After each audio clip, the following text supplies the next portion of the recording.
Come on.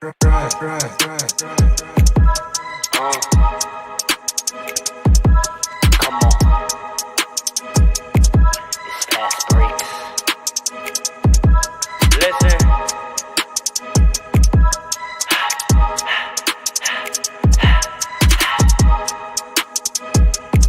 We back with another one.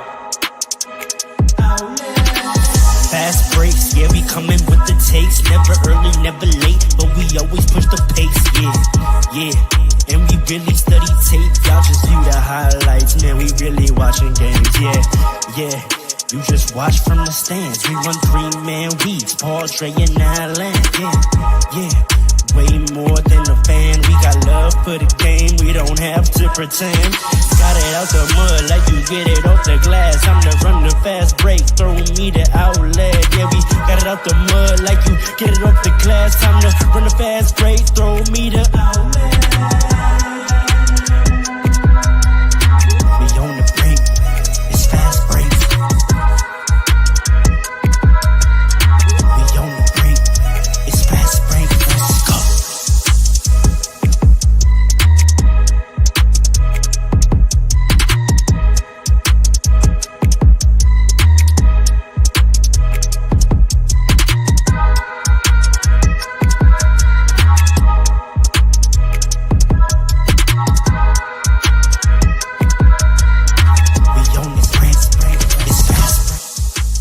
You just watch from the stands. We run 3-man weeds, balls ringing 9 land. Yeah. You just watch from the. You just watch from the stands. We run 3-man weeds, balls ringing 9 land. Yeah. Fast breaks, yeah, we coming with the takes. Never early, never late. It's fast break, let's go.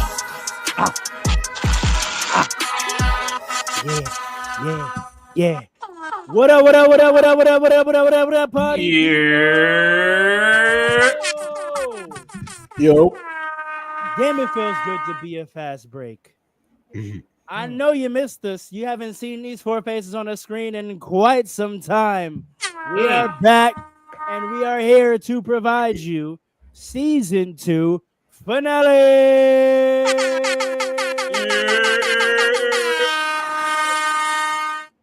First time listeners, last time listeners, thank you for rocking with us for another season. We are grateful for the growth we've experienced. Grateful for those of y'all that have been rocking with us. Grateful for those of y'all that have jumped on the bandwagon. I'm telling you, now is the time to get down. You're going to want to tell your friends that you've been watching Fast Breaks since 2024. You've been watching Fast Breaks since 2023. And you know what? If you're logged in right now today watching us, you get to tell your friends you've been watching Fast Breaks since 2025. All right. But after this, where we go next season, when we start moving different, it's clipped. You're newbie. But we welcome you anyway. We love you anyway. Hey, hold on. But Just casuals. Wait, We accept those. We accept those. What's wrong with you? What's wrong with you? Y'all, please come get down. Come get down for sure. Paul's not on that. Paul's we got a lot in the works. Let me just just know your place. That's all. Can I stop? Stop. Can I pop our collective collar for a little bit? Just listen. We got a lot in the works. You're gonna be seeing a lot more of us. You may see us in some different spaces, on some different platforms. Just stay locked in, okay? We are committed to bringing you high quality basketball content in whatever fashion and opportunities are presented to us and that we feel fit. And we feel fit for all of them. We have no limitations. The sky is the limit. We're the big. So this thing is going to keep going. It's going to keep growing. We're going to keep flowing. And I am Ro, and you know this. By the way of introduction, as I previously said, I am Ro, the hostess with the mostest. And you know this.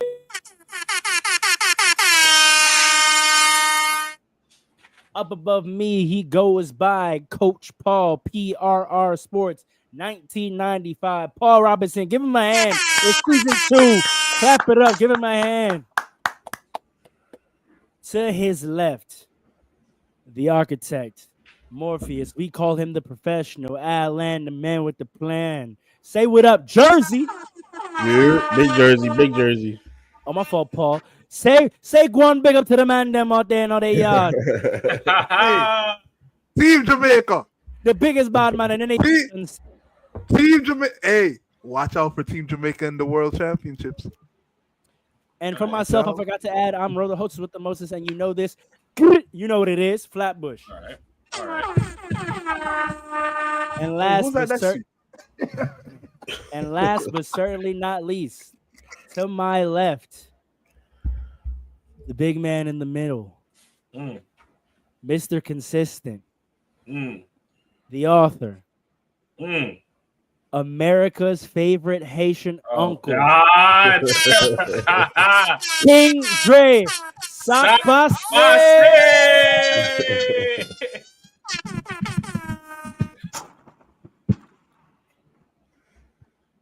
Okay. That was Okay, fire. yeah, nah, you like our new intros? That's a no, little no, preview. That's a little preview of season 3. In season 3, the intros get bigger. Ah, intros come get on. bigger. Okay, we done built Get some it. personalities over here. The internet gotta know who they talking to, That's who a they fact. listening That's to. really a fact. Listen, Get it. more of that on the way too. Trust, we cooking up on that Really? front as well. Oh, is that Are so? we gonna Is that are we gonna so? give them a new? It's Wait, are we giving summertime. them a new song? Are we giving them a new song for season 3? Listen, it's summertime. I'm growing my hair out. You know what that means. You Mm. know what that means. Anyway, we got a lot We gonna to be get working to. in the off season. That's what I be hearing. That's the fact. We got a lot to get to. It's the end of season wrap up. I'm gonna jump right into it. Congratulations to the Oklahoma City Thunder, 2025 NBA champs. Well deserved. Good job. Great team from start to finish of this season. Perfectly constructed. I heard the term organic going around, which I think is a perfect way to describe They this are very team organic. nucleus. There's a lot of great storylines all within this team and its development, culminating in this championship this year. But I want to sidetrack that for a second because I want to get this out the way and then give all of Oklahoma City their praise to end it. I don't want to end with this note. Prayers up to Tyrese Halliburton. I had a very emotional reaction. If you know anything about me and my hooping history and my relationship with injuries, I immediately put myself in those shoes, and I could not imagine the level of mental anguish for that injury to happen in that way, in that moment, particularly because he was playing. Yep. You know, game 7 of the finals, and to start a game in the first 7 minutes and hit 3 threes, be talking to the crowd, feeling yourself, and for it to be gone in an instant is devastating. I'm sure it was devastating to the fan base. I was sitting in a living room with 2 Celtics fans when Tatum tore his Achilles, and I saw what that did, and that was just the second round. So I can't imagine folks sitting in various Indiana living rooms and to have that happen. I got a thug one just talking about it. This is real raw emotion. It's not performative for the pod. This is real raw emotion. I had a thug one.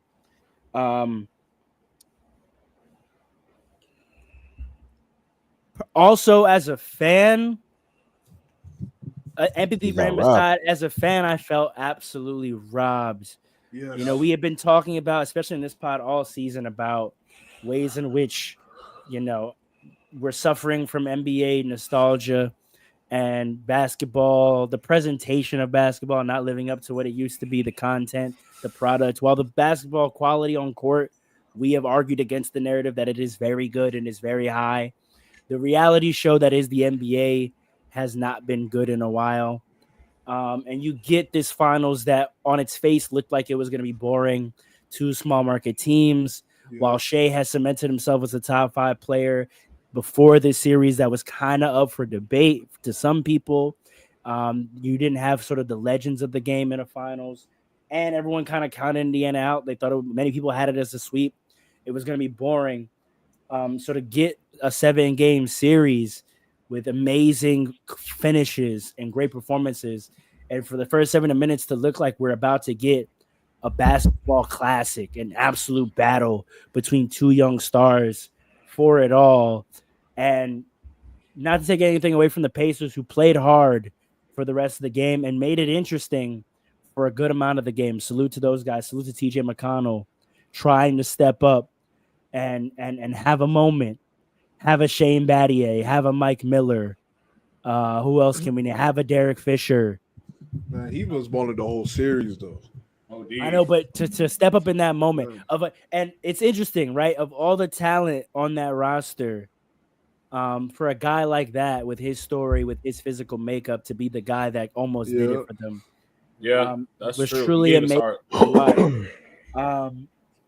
he was but there, Alex Caruso. Come on, man. I have to be honest, it undoubtedly fell short, and I don't mean his performance; I mean the game. Right. I wasn't emotionally invested in the game anymore after that. I didn't enjoy watching it. And as much as they fought, it still felt like a foregone conclusion. Correct. So I'm more in that as an NBA fan, but nonetheless, kudos to Oklahoma City, and we'll get back to that. But just any other thoughts from you all that you want to send out to Halliburton or Indiana fans or just NBA fans in general? Yeah, I mean, to the NBA fans, first in Indiana, kudos to all you. I know, obviously, bad blood between New York and Indiana, and we still haven't forgiven y'all for having two players do the choking motion to us. That's kind of crazy. But that being said, to have this happen to your best player and potentially he's sitting out for the next year, I can't imagine a feeling like it. That just rips your heart right out of your chest. So number one, I hope you all stay together.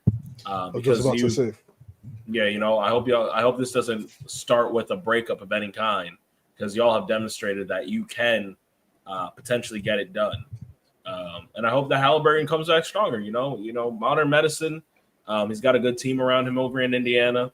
Y'all are truly there for each other. So I hope he comes back stronger. And to the NBA community at large, I mean, like Rose said, I mean, when I saw him go down, I tried to stay locked in. And the game itself stayed close for as much as it could for a time. But, here's to for everyone that was talking about, the ratings issues with the NBA. I hope that they were locked in enough to realize that this is one of the better, up until that moment that Hallie went down, this is one of the better, more hyped game sevens that we've had in recent memory. And I hope people start locking back in. There's a lot highest rated finals game in, what was it, 10 years? Something like that. No. Oh wait, the finals game, yes. Game but seven, the series was the highest, most watched in like 7 years.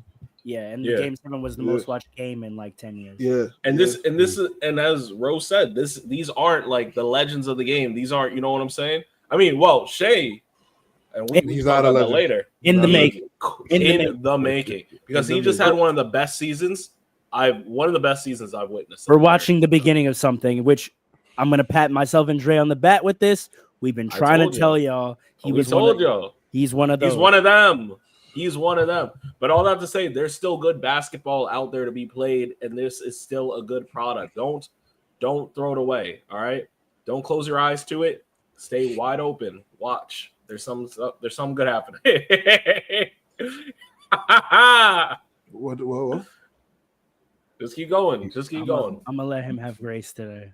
Thanks, guy. I'm a little tired. It's been a long day. That's crazy. Damn. That's crazy. Why? I'm just gonna say, obviously, echo everything y'all just said too. But the finals was heartbreaking to see that moment. But when the dust settles and everything, I hope Indiana and the Pacers and Tyrese Halliburton especially can kind of look back on this with some like a huge sense of pride. Earlier today, I was just scrolling through Twitter. I saw a clip of Brian Windhorst talking about Tyrese Halliburton and the Pacers and their run this playoff season. And when y'all get a chance, just check that out because I pretty much echo every word. I'm not going to repeat it, but I echo every word of that because what? Nothing. That was crazy, bro. I didn't even catch it until I saw it. Keep going, bro. But why cannot close up himself? My co-host are kind of immature. I'm just gonna repeat what he said. Who said? I didn't say that. Who said that? Dre said that just now. Okay. I know I was the only one that heard it. I was like, yo. All right. Anyway. But I just want to echo Brian. When y'all get a chance, go find that clip and see what he Complicated said. memory, I believe, was the term. Yeah, but it was also just mostly the sentiments where, like, I hope y'all are proud of what y'all did. Like, Tyrese Haliburton, you became a superstar this finals run. Everything that you did this whole playoff. He's a superstar. Yes. Don't take it too literally, but everything Wait, everything they no, take it literally. Yes, he is. everything. I mean, I want to take it literally, but I don't want to. I said that because I don't want to get into like a debate of that right now. But like what he did this playoff and what the Pacers did this playoff run, like they weren't expected to win damn near any of the series that they went up against. That's a fact. And they took Oklahoma City Thunder, who dominated the whole season, to Game 7. And who knows what could have happened if he didn't get hurt? Like that's something to be extremely proud of. That is, and especially the way they play team basketball. Like what they did to me is like the most beautiful thing about sports. Like y'all come as a team together, y'all surpass expectations, y'all played together, y'all just almost did a common goal, and y'all did it for a state that is so proud of y'all and like really rides for y'all, because Indiana is a basketball state. It had me proud, and I have no ties to the Pacers or Indiana or anything. So what they did, I think, is the most beautiful thing about sports.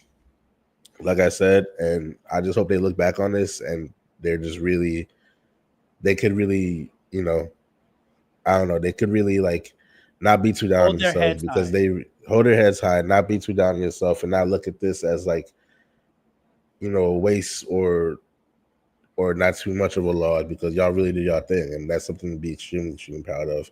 And like I said, Tyrese Haliburton became a household name. I saw on Twitter, I saw on Instagram, I saw on Instagram because of Rock 49 though. That's why. I was about to say. Yeah, that's why. That's why he's a household. I saw. What the hell, even that in itself is, you gotta be proud of that. But I was going to say, on Instagram, I saw a couple comments on the Shade Room, I think it was. They posted how Tyrese after his surgery and like his whole thing. And so when the comments was like, "Oh, this the Haliburton that Rob 49 was talking about," I thought he was talking about Tim Burton. But either way, like now people know yourself. People know you, and that's something to be extremely proud of. You're a star now, and that's because you took everything you had in this playoff and you gave it all. You literally left it all out on the court, dog. Like, that's amazing. That overrated stuff is for the birds. That part too. I forgot to mention that. You took the overrated thing, and you gained the respect of everyone in the league, bro. Like, you're that's corny now if you say that or think that. Like, you're corny. You earned the respect of everyone. Corny. You're 100% corny. He's accurately rated now. He is accurately rated. All right. So listen, I second all of your comments. See, the fact that you gotta say "listen to me" tells me you're gonna say some hate. I'm just getting ready for it. I'm just getting ready. You don't know where I'm going. What the hell? You don't know what the hell? Come on, man. What the hell, Burton? You don't know where I'm going. What the hell, Leonte? All right, keep going. You don't know where I'm going. Listen, don't pull a Boston Celtics yet. What does that mean? Celtics garage sale is going on right now. Come on. Come on. Everything must go. Listen, don't do that, Pacers. Not yet. The Celtics are cooked. Oh my God. The Celtics are cooked. Now, listen. We'll talk about it though. Listen. Next year, the Pacers have shown the world that they are good enough to make the playoffs without Haliburton. At the very least. Like they could win a round. Think about it. This team is deep. This team is incredibly deep. If they keep everybody, they could be anywhere from 3 to 10. Yeah, like they could be. So they're gonna make the playoffs, right? Miles Turner, stop being whack. Miles Turner, hold on. Nobody's talking about this. I watched but it was like halfway through the series where I realized. Is this the time for this? Well, I mean, what? So look, we went 20 minutes of y'all praising. Now was the time because I literally said, you want to kick that man while he's down? Who said he's down? Miles Turner? Miles Turner is part of the reason they're down. If you want to talk about it, No, dead ass. Miles No, Turner dead ass. is Actually, a- I agree with that. Miles Paul, keep Turner going. is I a- agree with everything Miles he's saying Turner right now. He's not. Listen, I agree with everything you said about Halliburton and the Pacers, so that's why I'm not gonna like say all I of just that. wanted to because- give him a shout out. I didn't want to analyze why they lost. It's I mean, over. we gotta They talk lost. about. We gotta talk about it though. We gotta talk about it. We don't Listen. have to. Yeah, now we listen. Miles Turner is the reverse of Karl Anthony Towns. Bro, we Karl-Anthony have to Towns? stop. Karl Anthony Towns is elite offensively. Is that a new Horrible. record? 20 minutes in, and there was a Nick reference. Nope, Karl he's Anthony definitely Towns done faster. is elite. How do you Elite always offensively. do Let this? me How do you talk. always do this? Let me bro? talk. Alan, how does he? We can't keep letting him Good get guy. away with Let it. me talk. Come You know on. why it keeps happening though, right? Let Because the me Knicks talk, man. have the heart of the city, and the Knicks have the heart of the NBA. Come on now. Be quiet and let me finish, man. I'm trying to That's be on your your point. side. Don't That's your don't point. you That's your leave. point. Interrupt me to be on my side. Come on. That's counterproductive. Listen. All I'm saying is Miles Turner is elite defensively, but horrible offensively, and he should be better than that, in my opinion. Not horrible, but like subpar. He is subpar.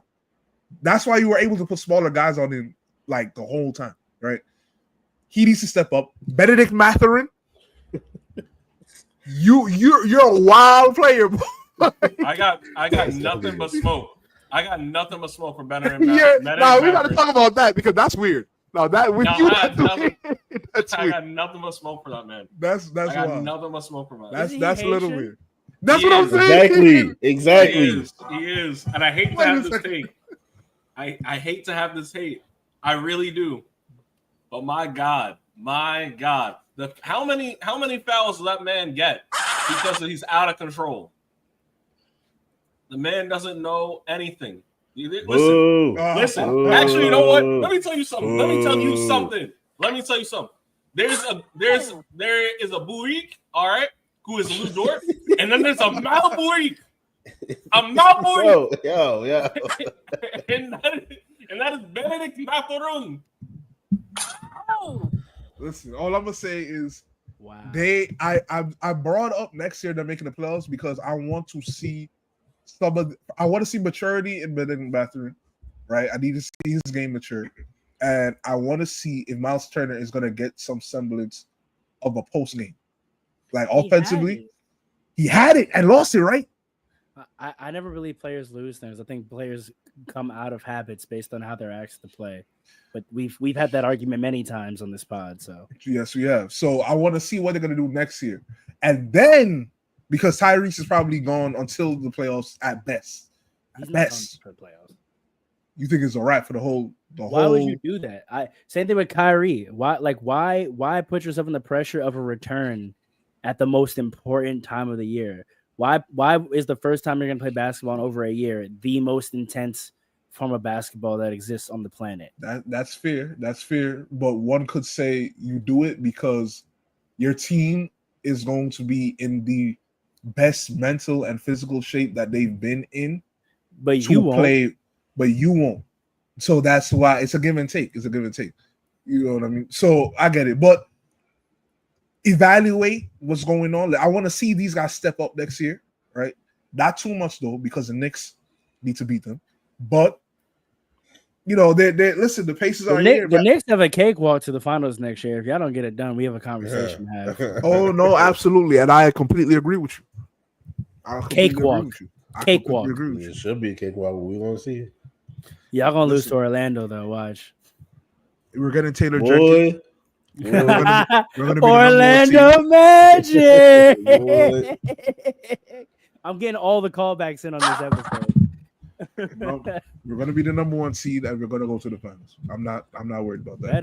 You better. I'm not worried about that You better. because we don't have Tom Thibodeau to sabotage us. All right now. But shout out to I don't even want to say shout out to Tyrese because he's annoying. But we don't have time to sabotage. but yeah, that's a fact. But Tyrese showed a lot of heart, man. He did what you want superstars I to didn't do. even want to say shout out to this man. He's in a No, why would I want to? That's you But know I'm that's, doing it now, right? that's very I'm New doing it York now, of right? you. That's very New York of you. That's Show what up to my aunt's funeral to make sure you did. I'm not doing But all honestly, that. if anything, Calm down. if That's what anything, you're doing right now. That's what you're doing No, right if now. I'm anything, showing it's a him sign of respect. wrong. It's a sign of respect, if anything. That's what I was. You see what I'm saying? Like, listen, he did what he's supposed I don't know. to Showing do. respect looks funny these days, but we're gonna talk about that later as well. No, dead ass. Let's talk about it. The Where's my fuck? soundboard, man? Right. But yeah, that's all I gotta say about that. Thunder. Any words to the Thunder? I'm gonna tap Dre in here. What did Shea prove to everyone? Well, maybe Dre's away eating a sandwich. But Alan, what did Shea prove to everyone else that me and Dre already knew? I don't think he proved anything. No, I, feel I like agree he with did you. Exactly. I agree with you. I think he did exactly what he was expected of him this I season. agree. From the first month when they started dominating, the Thunder dominated all year. I feel like everyone had him going to the finals for the most part. So I don't think he proved anything that like people weren't expecting. Is that fair though? Yes. In terms of what? In terms of, do we just not bat an eye at how amazing it is because we expected it? Like, No. even though we expected him to level up in this way, do we not still acknowledge his first time doing it at all these stages and absolutely excelling? I mean, how many stars, when they have their first experiences at several of the levels he got to, right? All he got to was the first round last year, right? So to have a performance in a 7-game series against Jokic that he did, to have a performance in the conference finals that he did, to have the performance in the finals that he did for his first time, are we just going to chuck that up to, yeah, he was supposed to do that? No. When we watch so many superstars struggle in their first times at these levels? It's different. I only said that because the question was about him like proving stuff to us or people. But like, let me be clear when I say you don't have to this. prove against doubt. Sometimes you can prove in the affirmative, right? Sometimes you can affirm what everyone says about you. My question is that something that can be acknowledged? The fact that even if he's proving people right, is there a credit that should go with that? Fair enough. If you want to look at it that way, then yeah. I'm asking. I'm just asking the question. Yeah, fair enough. Like, yeah, if you want, like, he affirmed what yeah, you're right. He affirmed what he was supposed to do and what people thought of him. And let me be clear when I say this: he just had one of the best seasons ever. Period. Like historically, statistically, he had one of the best. 2021 Giannis. That's the last time we saw this. Right. He was dominant. And that didn't end in a chip. Everything. No, I did. 2021. Yeah, he got chip. Yeah, my bad. Yeah. So let me be clear when I say that. That was one of the best things ever. He has propelled himself to be top 2, maybe best player in the league. I'm not mad whichever way you look at it. Oh.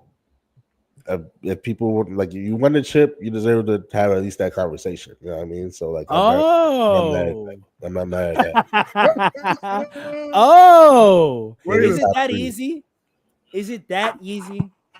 It's not that easy. What he just did was not that easy. But his whole season. That was a very skillful way to respond to my question. You know exactly what I meant when I said, "Is it that easy?" It's not easy, but I'm saying he earned the right to put himself in that conversation. Like he made a debate of it, and like you get kudos for that. You get all the credit in the world for that. And like more than anything, what's more impressive to me is he's been literally like the most consistent player like I've everything in my life is consistent for a while. Like he said that. That was corny again. He's not being I'm gonna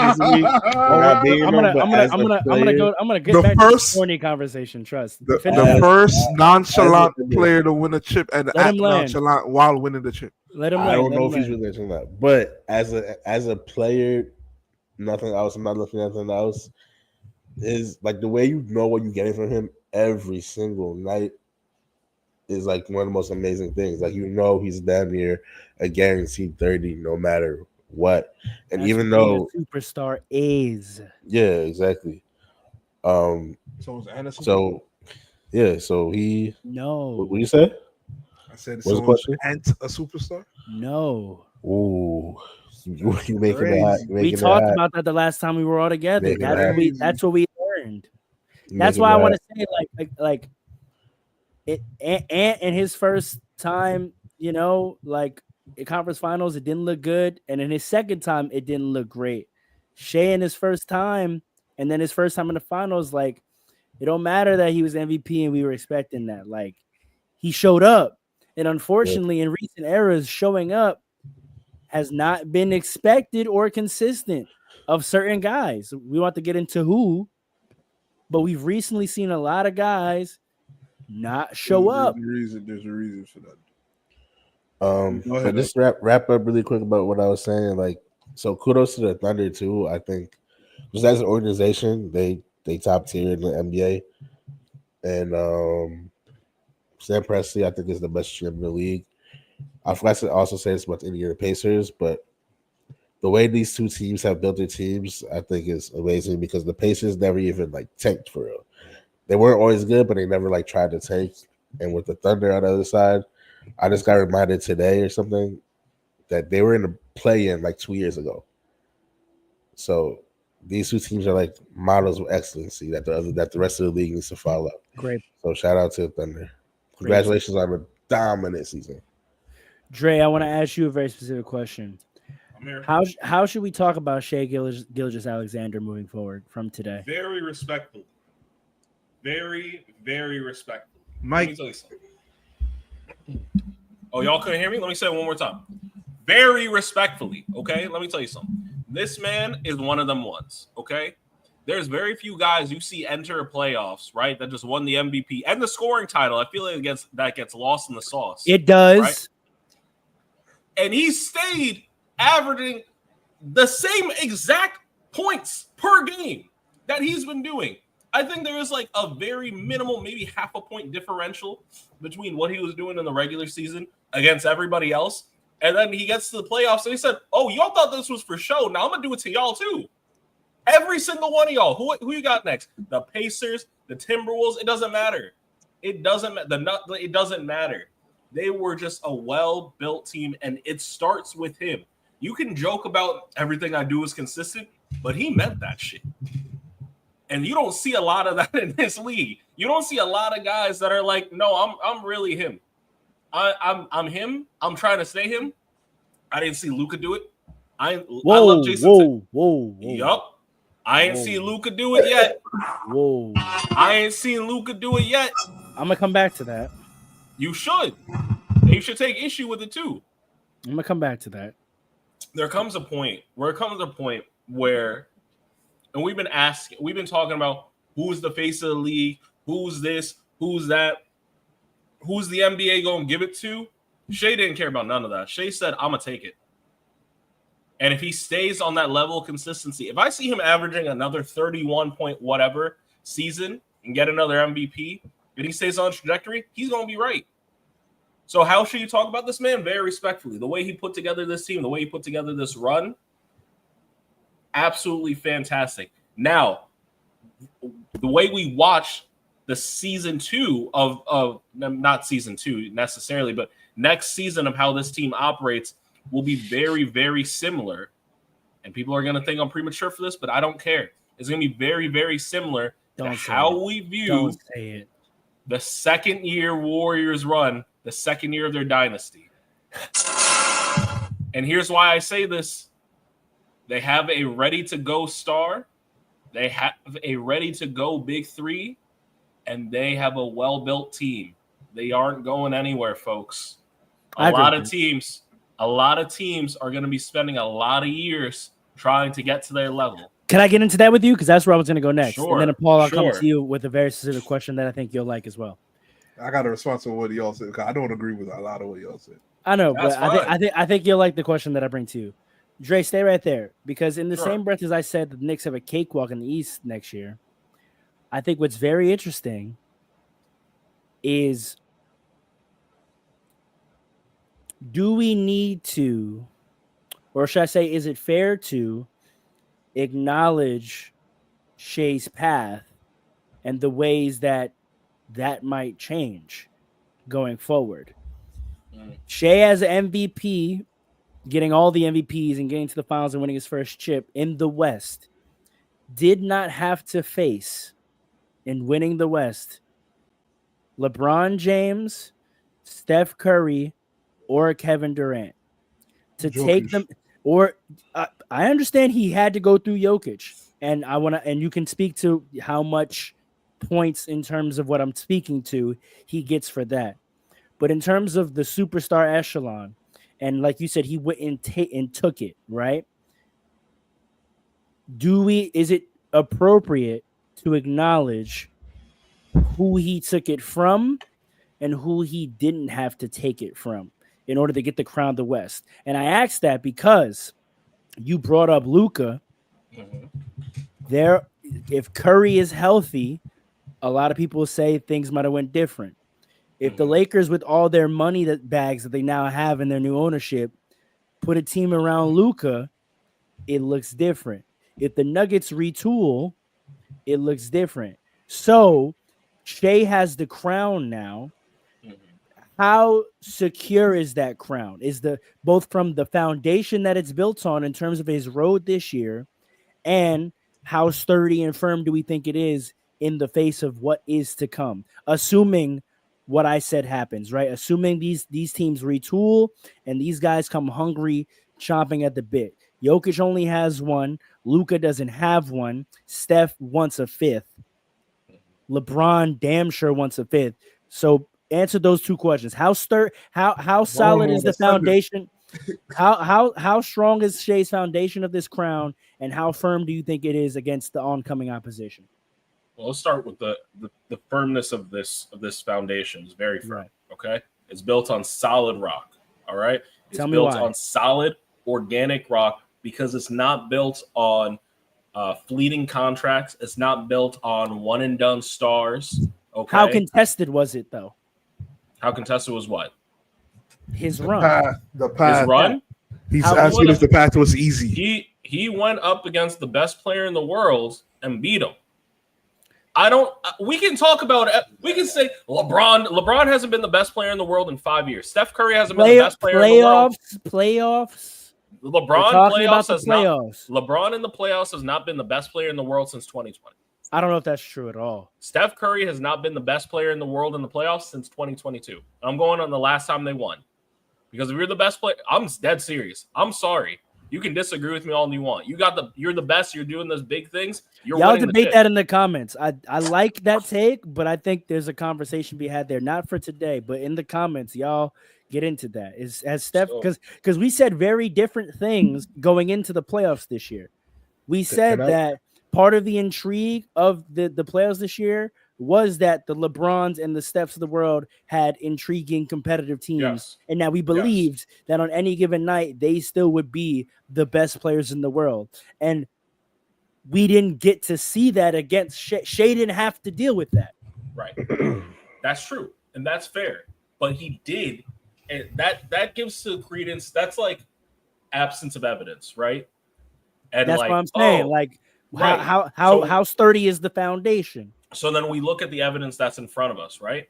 And the evidence that's in front of us is, well, maybe we don't have a guy that's the best player in the world on any given night. But he went up against the guy that's considered the best player in the world on every single night. And then he beat him. So that says something. He went up against the guy that's like this kid, this 23-year-old who hasn't done that much in the league yet. He's the face of the league. And he said, not really. I'm not that impressed. There's something to be said. We can talk about all that. Yeah, get it. I like that. I don't disagree. I want to get this take out. No, for real. Say more. Listen. I like this. Let me say something. The teams he beat were not incomplete teams or teams that wandered into the playoffs. Okay?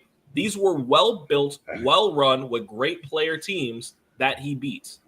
All right. You can say maybe not in the first round. Sure, fine. But the rest of the playoffs, that's exactly what happened. The evidence is also making it to the finals and going up against basically a sleeper team that came out and just took everybody out. And the expectation is when you go up against that team, right, they might take you out too. And again, he said nah. So I can't go against a guy like that and say, oh, maybe he didn't have the hardest run. Maybe that's true, but that doesn't mean he didn't have a difficult run or he didn't have a really respectable path to the finals. And then the next question. But in terms of his peers, do you think they look at him holding the crown and do you think they see a trail of blood behind that crown? I think for the upcoming year they do. Only because of who's missing for next season. When we look at a guy like Kawhi, Game seven Kawhi- alone is why they don't.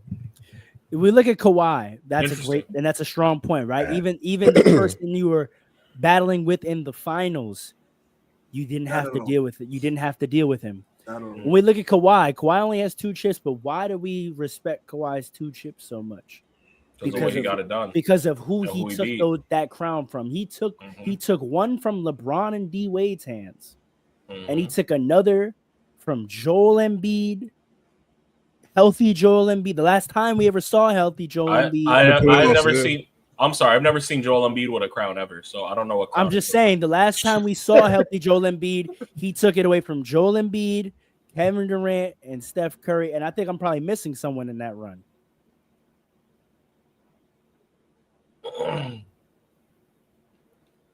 Go ahead. So do I? I'm No, just saying, sure. when we compare when even someone who's had the crown only temporarily, like a Kawhi, that crown was respected because you had to slay kings to become king. But that's what I'm saying. He did slay a king. Shea slayed one king. That's true. Is that enough? It's enough for year one. It's enough for year one. How would it translate to year 2? And this is the big thing that people are going to say. And this is what I'm telling you. The way that we are going to watch the next year of the Thunder is going to be very similar to how we watch the second year of the Warriors. Because in that way, is it real? Is it real way? Correct. Yes. Correct. Is this Correct. real? That's a big fact. Correct. That's That's correct. That's absolutely correct. Oh, he took out Giannis. Yeah, that's a very respectable run. 2019, he went through healthy Joel Embiid, Giannis, Kevin Durant, Steph Curry. There was a trail of blood leading up to that throne. Right. Well, there's another conversation to have that we could have about that. About are there real kings in this modern era? That's a real question. That's another conversation that we probably can't get into. If we just go with nominal, though, we can say that he didn't have to kill more than one. And when we stack up against other times people took the crown, we can I'll tell you this. Other people have had to take over several kingdoms and kill several kings. And he had to kill one. That's true. But and I guess this goes to bigger conversations. But on Jokic became king, and he didn't kill any king. We said Not that. one. We said Not that. one. And the years prior, when he's had to face kings, the only one he seems to be able to kill is LeBron. Right. So I mean, ultimately, I'm bolstering your point that this next year I think is very important, which is getting to my second question, which I want to go to Alan for, is that how sturdy is this crown in the face of what we believe will be the future opposition in the Western Conference, Alan? We're going to go with me or we're going to Paul? Because I don't think Paul. Paul, you want to take that one? Because you didn't give a take on this yet. Listen, man. Trying to be fair to you. We got Luka reloading, skinny Luka. Ant is going to be trying to get better. You got Kevin Durant making moves in Houston. This is not an invitation to evaluate. I'm just saying what's going on out there. You got Kevin Durant making moves in Houston. You got skinny Luka coming with the Lakers with a big purse. You got Jokic still hungry out there. You got the Warriors getting healthy, retooling back out there. You got Ant wanting to get better. Listen, the problem is, the more I think about it, is that you're naming old guys now who are not old all of right them. now. I said Ant. I said you said Luka. I said Luka. Ant's a king. He's trying to be one. He's trying to be one. Exactly. This is why Andre's point is pretty good. It's like you got to look at what it is. We have had a different champion for 7 years straight. For 7 years straight, you can't have any kings like that. Has it been seven already? I know, but Paul, what I'm saying is, sure. To keep the analogy tight, the kingdoms have been in disarray. There has been no emperor to unite the lands. But in the past, when there has been an emperor, he's killed off the chiefs of the various fiefdoms, right? That we recognize as chiefs. If Shea didn't necessarily have to do that, but you have I rising don't know chiefs. if I agree with that. You have rising chiefs that want to be kings as well. He's the first of them to break through. How much do we think he is going to be the cream of that crop? Okay, so Luca's coming. Ant is coming. see why? Listen, all I'm gonna say is that right now, the way the NBA is set up, it's hard to really name. It's Doesn't that go to the question I'm asking though? In especially in this NBA era. But all we could do is just wait and see. I don't know if they're gonna win the chip next year. I really I have a there's feeling they dynasty won't, talk, right? There's dynasty talk. Yeah, there's a lot of dynasty talk. But at the end of the day, there's dynasty. You know why there is dynasty talk? It's literally because of their age. That's it. Well, that's kind of what I'm asking. That's it. Do we think if the head of the snake is Shea, the key to it being the key to the Warriors being the dynasty that they were projected to be is that Steph won a championship and came back better. Right. Steph came back in 2016 and became one of the best players you've ever seen after winning a chip because he knew that the West was tricky and people were gunning for that and said, okay, yeah, the young little Warriors team, they snuck through one because the Cavs were hurt, but we coming for them. The Thunder reloaded and got healthy. Kevin Durant and Russell Westbrook came for him. Pause. The Rockets, James Harden was out there ready, right? And Steph said, bet, and came back better. After winning MVP, he won a back-to-back MVP and won a unanimous one. So to keep Dre's connection going, that's what. Do we see Shea falling into the pit of all these other temporary kings and vacating the throne next year? Or is he gonna take a Steph-like jump and come back better next year to fight off a hungry Ant, to fight off a hungry Luka? Listen, it's so hard to say because winning the championship in this era one time doesn't mean much. We know. I'm saying if we had to predict, I can't foreshadow. I can't answer that question. What do you? Okay, Alan, do you have a? I'll tell you what. I'll tell you what. I think the Knicks have a chance to win the chip next year. Yeah, okay. So that's therefore, correct. No, that's correct. That's really correct. That's correct. Wait a second. Wait, no. Why I came to you? This is why I came to you.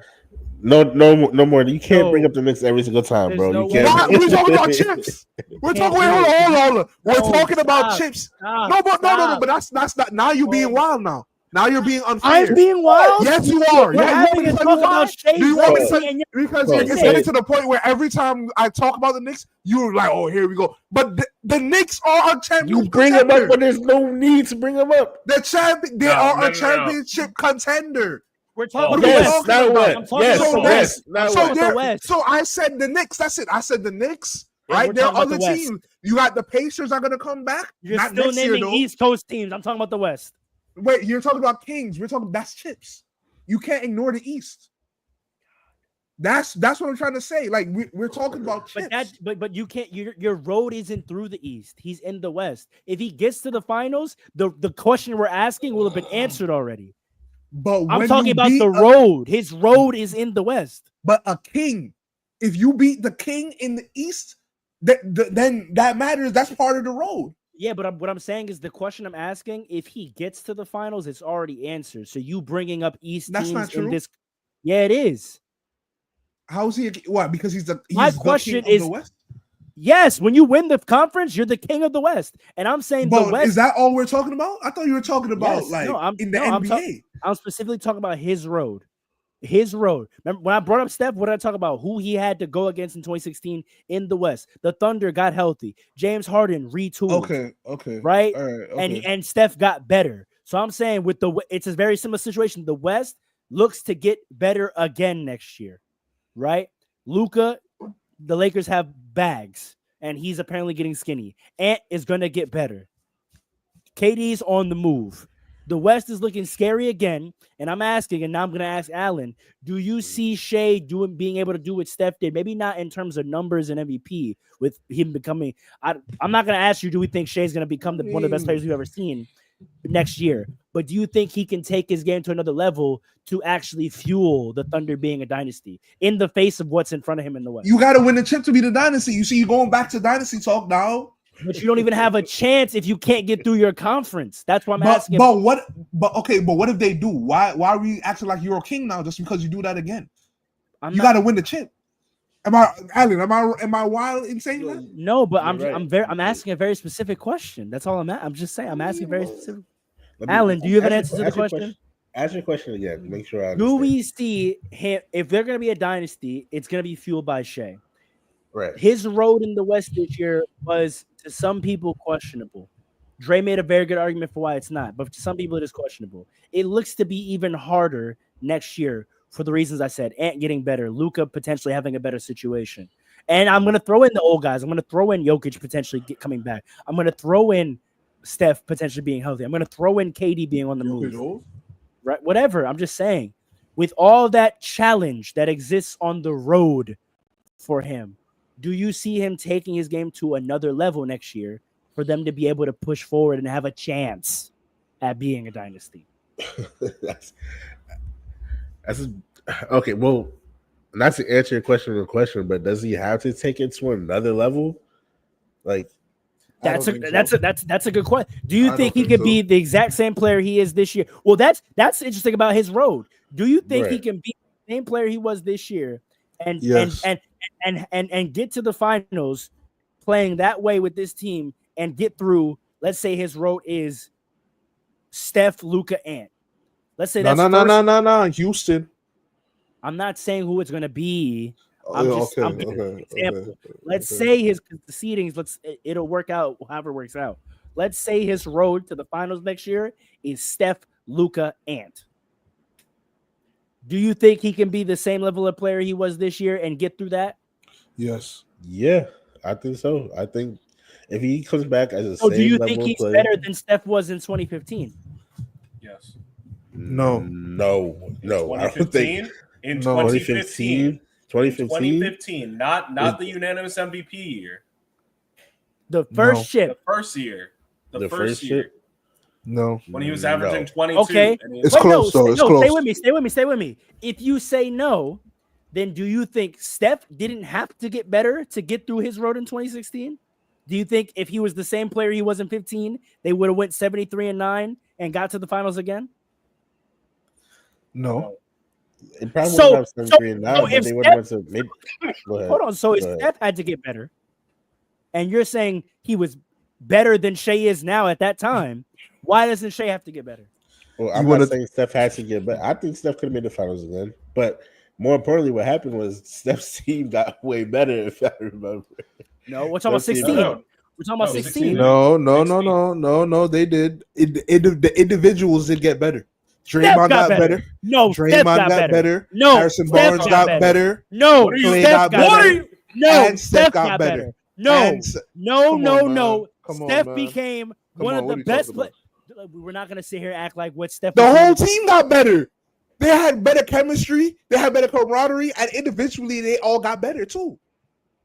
I'm not disagreeing with you. Alan, do you agree with that? Yeah, I agree with that. The team did get better.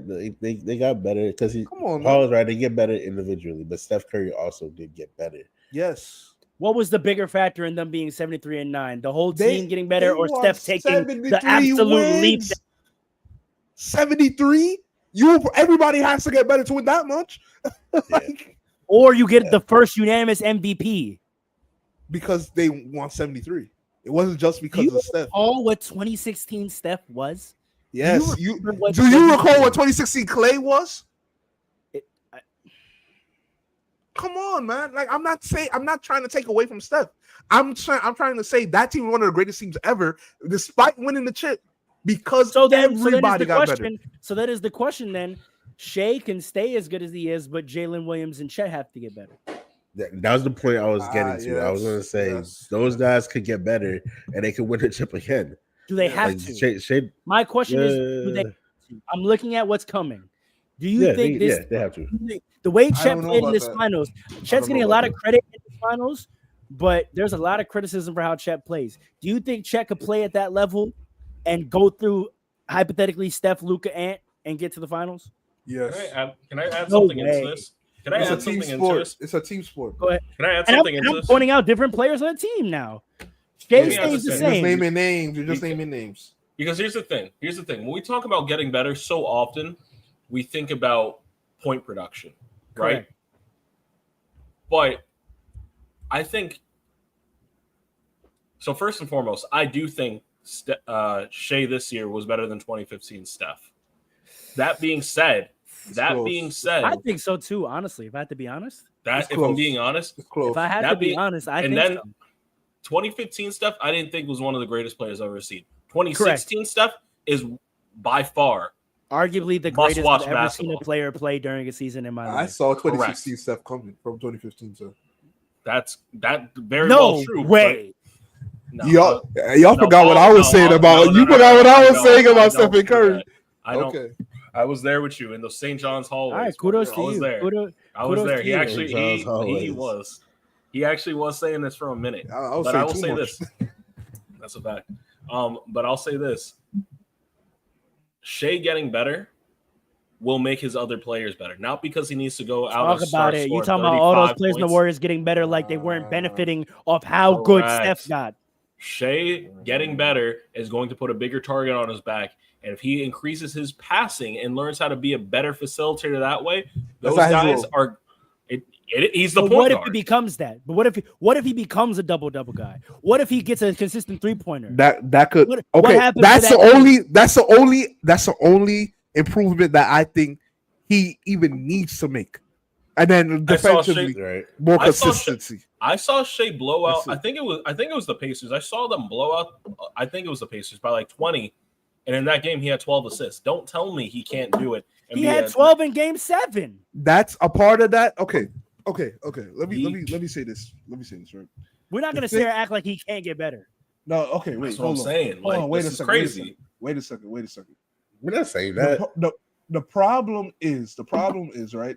In my opinion, it's twofold, and it's a comfortable. It's going to be a comfortable conversation, right? A comfortable. You're right. Listen, the first aspect of that is the first point is this, right?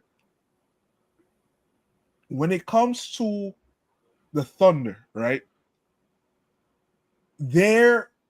His assists came from the fact that his role players showed up in those games. SGA's role is to score and get buckets, and then get assists if they double. And if they don't double, just eat. That's what he did. That's the role of a superstar. That's right. But the point is that's not unique. That's not no. But the point is that the Thunder role players were such threats throughout the regular season that Rick Carlisle did not risk leaving these guys just wide open for the most part, like how they were doing to like an ant. Okay. Right. So when we talk about the SGA versus his peers, he has the best team around him. That's number one. Number two, this is the uncomfortable. That's a double-sided. Real quick though, that's a double-sided coin though, because we can say the Thunder role players are better than, for example, the Timberwolves, but do we completely write off potentially Shea is better than Ant, and that's why the Thunder role players look better? That's a hard thing to decipher. I feel like it is. But I'll say this: when I saw Ant get into that SGA mode last year, he was looking like an SGA. When he just said, "I'm going out there to kill from the middle in all three levels," he was very much unstoppable. Let's not act like Ant's not Ant. Unstoppable is not what I'm talking about, though. Remember we were talking about the development of Tatum in terms of control of the game, and Allen, and Dre talked about while his scoring numbers weren't great in the finals, how he absolutely controlled that entire finals, and that was. I think he didn't play well. Hold on, no, you didn't. But just hear me out. Allen, and Dre pointed to we saw growth in his game because he absolutely controlled that finals, and his scoring just didn't work out, and that was his growth to find a way to put that together. But we were watching him take that maturation of not just being unstoppable and dominant, but controlling games. Right? I don't think that was talked about enough in this series in the finals. I watched Shea become that. The 2-12 assists. Shea controls games. I've never seen Ant have control of a game. That's the one thing he's missing right now. He doesn't know how to control the game. He basically changed his whole play style. That's the Who? problem. I know, but that's Tatum and Ant. And I think Tatum is not better for it. I agree with you. That's part of what I'm talking about. Is like for a superstar that is the next level, right? You could be as unstoppable as you want. Tracy McGrady at one point in the world, and I'm bringing him up as a little bunny, was the most unstoppable person on the planet. But that doesn't mean he can control the game. I mean, LeBron James today, you know where the biggest attrition is in his impact? Because the numbers say he's the same player, don't they? Yes. But when you watch the game, you know he's not. And why do you know he's not? Because he absolutely cannot control the game anymore. Correct. So when I'm saying the distinction, I'm not talking about this guy becoming a point guard, facilitating point guard Chris Paul type. I'm talking about control of the game. And I saw Shea begin to exhibit a lot of that. So therefore, he doesn't have to necessarily improve in that because he's doing it.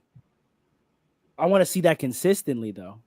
I think he did do it because his teammates didn't show up. Sorry, that's what I'm bringing that up to say is that we have to take that into account when we start saying, "Oh, his role players were better." He made his role players look better because he understood how to manipulate the game and play to the strengths of his guys. You know, if we lined up players in a vacuum one-on-one on certain rosters, I don't know that you can argue. Let's just take starting fives, right? I don't know that you could argue that the Thunder starting five is head to toe better than the Nuggets starting five. That's crazy. Of course you can. I don't know that. Talent-wise, I don't know if you could say that. I 100%. As a unit, how they operate, yes. Do you mean you? I'm sorry. When you're saying if we were in a draft, right, and you had those 10 players, I'm taking the Nuggets players. 100%. Okay. All right. 100%. After SJ and Jalen Williams, it's all Nuggets. That's a fact. Correct. That's correct. That's correct. Even Chet. Hell yeah. All right. That's a height alone. Just a height alone. His defense, I don't know about that, but his defense is why he was on the court. Actually, Thank you. His defense is why he was even on the court. Yeah. Alan's making a great point because I don't know that I take Aaron Gordon over Chet. 100% every time. Aaron Gordon just had one of the best playoffs of anybody. That's a fact. Of anybody. I'm taking Chet. Aaron Gordon is the reason that series went to 7. Let's talk about it. Aaron Gordon is the reason that Nuggets even beat the Clippers. Let's talk about it. You listen, and he's not going to get the respect he deserves at all. He's not. At all. But he's to piggyback off that point, right? Y'all know how I feel about the whole asterisk championship conversation. I made myself clear on that. I try not to subscribe to that thought, but for people who do subscribe to that thought, I did for 2020. Like myself, is this not do you not feel that way about the Thunder championship this year? No. Speaking about exactly what you said about Aaron Gordon and how important he was to the team, he was injured in Game 7. Michael Porter Jr. was injured the whole series. Right. The first round, John Morant went down in like Game 2 or 3. They weren't the only healthy team. They weren't going to do that. I know. But to your point, yeah. To my point. And then the only healthy team really they faced was Anthony Edwards and the Timberwolves. So if y'all subscribe to that thought, him having beat Jokic is carrying a lot of weight that was not afforded to the Celtics last year because none of the best players were there. I'm just saying. Yes. One superstar in one series is carrying a lot of weight of respect for this road. Yes. And I'm saying and my question is, if that changes and he has to go through 3 healthy superstars, are you telling me he doesn't have to get better? Or the team doesn't have to get better at the least? The healthy superstars that you named, the Thunder are clearing them as a team. Right. That's what I'm trying to tell. As good as they are today, no one has to get better. Dub doesn't have to get better. Chet doesn't have to get better to go through Shea, Luka, and Ant next year. To go against the Timberwolves, the Warriors, and the Lakers, no. That's what I'm trying. It's a team game. I know. No, I'm they saying don't. I'm saying the Thunder don't have to get better. I think every champion has to get better. I Fundamentally, say this. I think the Rockets are going to be a big threat. throw whoever you want to. The But that's Rockets it. That's with the it. healthy You KD. really believe in the Rockets. You really Yes. believe in these You can't guys. tell me. Yes, You can't tell me yes. if the Lakers don't put an athletic big next to Luka, they're not a problem next year. They got to do it though. Yeah, I they have to do it. I They have understand that, but I'm talking hypothetically. Let's say that happens. Steph healthy. You think Now we're talking. Steph healthy with that team? Let's say No. Kuminga. No. No. The Thunder don't have to get Yeah. better. Okay, let's say that's No. first round. Cool. I would agree with you. Okay. Mhm. Second round, Luka with the big. Who's The the Thunder big? don't have to get Tell better. me- Pick your favorite. Whoever- It's a question, you but want, Luka whoever you himself want. is the issue. Dwight Howard. In current status, Dwight Howard. You gotta No. stop saying Dwight, man. No. Dwight is now in the big three. It's a wrap. I'm sorry. There's talk. That There's man's talk. in Hold the on. Hall of Fame. He's in the Hall of Fame. It's done. There's talk. Right. He's literally in the Hall of Fame. I'm gonna give you two bigs. There's talks right now between the Jazz for John Collins and the Heat for No. Bam. No, Yeah, And it's it- over. No. Thunder's clearing y'all. Clear it. Bam is overrated. Goodbye. Thank you. I've been saying this for years. Kendrick Perkins. Timeout. No. They beat the Luka gets to the finals with Daniel Gafford, Yeah. and with Bam, it's laughable. Yes. Bam Yes. is 6'8". Yes. Daniel Gafford is actually 7 foot. Bam was a DPOI candidate several years ago. I don't And so was Jared care. Jackson Jr. I don't Okay, care. And I don't. So what is care. that height? another overrated. What's the matter with that height? There's nothing. That You're, height. you're, you're talking about the offensive end, though, are you not? I'm just saying, Luka with the big. We've seen what Luka does with the big. Honestly, it's not going to matter He's because not one that big, type of one big, 1'6'8" big Okay, is going and is you having tell me- problems you against the tell- Thunder. What is the big that if the Lakers get, it's scary. It's scary hours in the West. They're not going to go get him. They're not going to go get him. It's not what I'll I'm tell you asking. I'm I'll not asking whether it's going to happen now. Mark Williams. Just give me who the hypothetical Anthony works for you Davis. for. Anthony Davis. Okay, let's What? say He Obviously. said it's not. Nick he said- Richards. He said it's not going to happen. I said the guy that they need to get to do what you want them to do is they traded away. you're saying that for the Thunder to have to be better to beat the Lakers have to have Anthony Davis with Luka. Yes, 100%. I actually firmly You think the Thunder only have to get better in the event that the Lakers have 3 Hall of Famers? I think they have to get better. There's no solid center the Lakers could get that make the Thunder have to get better to beat them. Name them for me because I can't think of them. The problem, the reason why Andre has a point is because of Luka. Luka is so bad defensively that could be the case. Now, Person they need to He's already get. been to the finals. Like, Actually, you know what? I'll give you a more True. realistic one. I'll give you a more True. realistic He's option. Can I give you a more realistic that's option? that's always my retort to that is that he's already done it. Can I give you a more already realistic? fair enough, fair Can I enough, give you a fair more enough. realistic option? Nick Claxton. The Lakers Okay. go out and get Nick Claxton. Do the Thunder have to get Thunder's- better? Yes. Okay, so let's say that happens. You got healthy Steph in the first round. They can take care of that, but it's gonna be rough. I'd say that'd be at least 6 games. Right? Wait, hold on. Wait, can I interrupt you for a quick second? Go ahead. You know why the Thunder are scary going forward? It's because they won the chip. Correct. No, Winning the chip alone Makes I because you know what the problem. I agree, but that's kind of what I'm trying to get at. It's like the way you build on that is that I think you have to get better.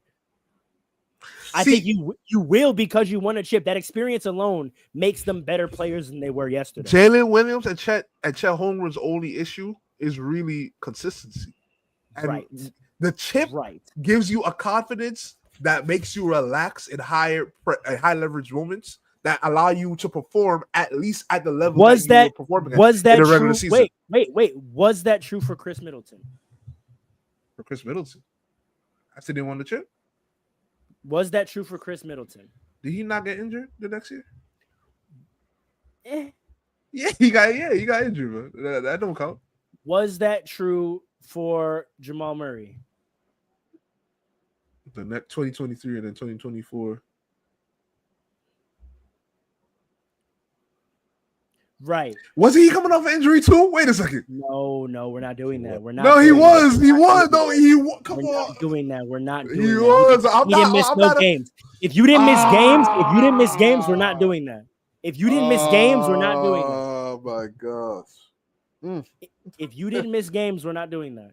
Wow. If you suited up for every game in the playoffs, I'm not hearing any of that. Boy, that's So wasn't true for Chris Middleton after their chip. Wasn't true for Jamal Murray after his chip. Was it true for Jordan Poole? Jordan Poole. After Wait. 22, was it true for Jordan Poole? Did he find consistency after winning a chip? How about Andrew Wiggins? No. Wait a second. What happened to? Didn't Curry get injured the next year? No, we beat them with healthy Curry, completely healthy. In fact, I remember Jordan Poole played badly too. Yeah, right. So this idea, it can, but let's not act like it always does. Again, like we've said, 7 years in a row, the championship hasn't been repeated. I will say that I think it's different this time because they have a nucleus. Like Jordan Poole in and of himself, he was like an outlier on that team anyway, right? Chris Middleton, you don't want to hear out. I would say the new nucleus after Steph, Dre, and Clay was Jordan Poole, Wiggins, and Looney. That was the new nucleus of the team, and two of those three got worse the next year after they got bags as well, which is about to happen to the Thunder. Chet's about to get a bag. Shea's about to get a bag. They're all eligible for extension this summer. So all these dudes are about to get paid out their ass at 23. They were a fake nucleus. We've seen what happens to that. They were a fake nucleus. Jordan Poole was part of a fake nucleus. Andrew Wiggins was part of a fake nucleus. That's the issue. This is a real nucleus. We might be saying the same thing in 365 days from now. No, I don't think we will be. I really There's no veterans like that. Like how they had on the Warriors at that time. And you know what? Shout out to Alex Caruso. Alex Caruso is not going to get the respect he deserves for coming off the bench and really being a voice and being the only champion on that team. But the fact, to Paul's point, and I know he's still young, but having a quasi veteran that's going to be there with a ready to go star, I'm telling you, that's going to mitigate a lot of, and that's actually the difference between that Warrior nucleus, the actual core of the Warriors, and that new nucleus you were talking about, because there was no bridge guy. There wasn't a 29-year-old guy that's like, hey, listen, I was with the old guys last year, and I'm with y'all still. Hold on. It's not coming to me, but I don't know if that's true. Double check, because I don't think there was. Maybe Kevon Looney, but you're saying he was on the nucleus on the Warriors. The Thunder have a bridge guy. I would say that would be Looney is a good candidate for that role. But no, because he's in the nucleus. You can't be a bridge guy and the nucleus. Okay, then I would say Otto Porter Jr., who they traded after the season. He wasn't really on that Warriors run. What? He won a chip. He was 2022? Yeah. He was a starter. I don't know. We talk about bridges, but they had Steph, Draymond, and Clay. Like he's saying the bridge between. He's saying there was no bridge between the old nucleus and the nucleus. I would argue Otto Porter Jr. I don't think I'm not considering him that. I'm not. Why? Tell me why though. I don't necessarily disagree, but because he wasn't part of the Warriors culture. The old heads were not deferring to him and being like, "Yo, we consider you one of us." Like if Andrew Wiggins, but then wouldn't that make him in the old nucleus? Isn't the bridge, to your point, like the in between guy? No. So, well, yes, he is the in between guy, but the old nucleus is like those three core guys, right? And then the bridge guy is going to be like the silent fourth. So give me an example. Give me an example. Okay. So I can understand what you mean. Someone who's like young, but tied enough to the original nucleus to bridge to the young nucleus. Honestly, Alex Caruso, he's the person that comes to mind. But the problem with the Thunder, though. The problem with the Warriors, the problem with the Warriors is that they held on to that old nucleus too long and didn't have a proper bridge. That's the problem with the Warriors. Now with the Thunder, is that what it is, or did the new nucleus prove to be fake? To your point earlier, Jordan Poole and Andrew Wiggins got paid and came back the next year, but so they should have chose up then. They should have traded Clay a little early. No, but That's I'm a just saying. fact. No, but what I'm saying is the next year, their bet after winning the chip was we have this new nucleus that we'll transition to.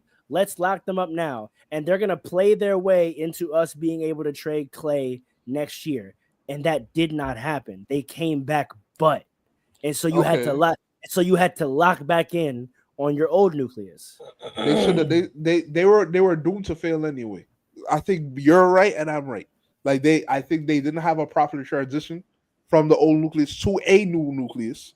At the same time, that new nucleus did not prove themselves to be worthy of being a nucleus. They were fake nucleus. So I think both are true. Right. As far as the Thunder now, they're so young. We shouldn't even be talking about no new nucleus or old, like the whole team is young except for like Hartenstein and Caruso. They're not even old. The veterans are not even old. You know what I mean? That's a fact too. That's a fact too. I'm not gonna lie. Which is why they're scary. But you know, This team is not going anywhere. This is So what people ultimately- have to worry about. wait. Can I say this quick though? Go ahead, and then I'll put a cap on it. Yeah. You said something, Jerry, just now.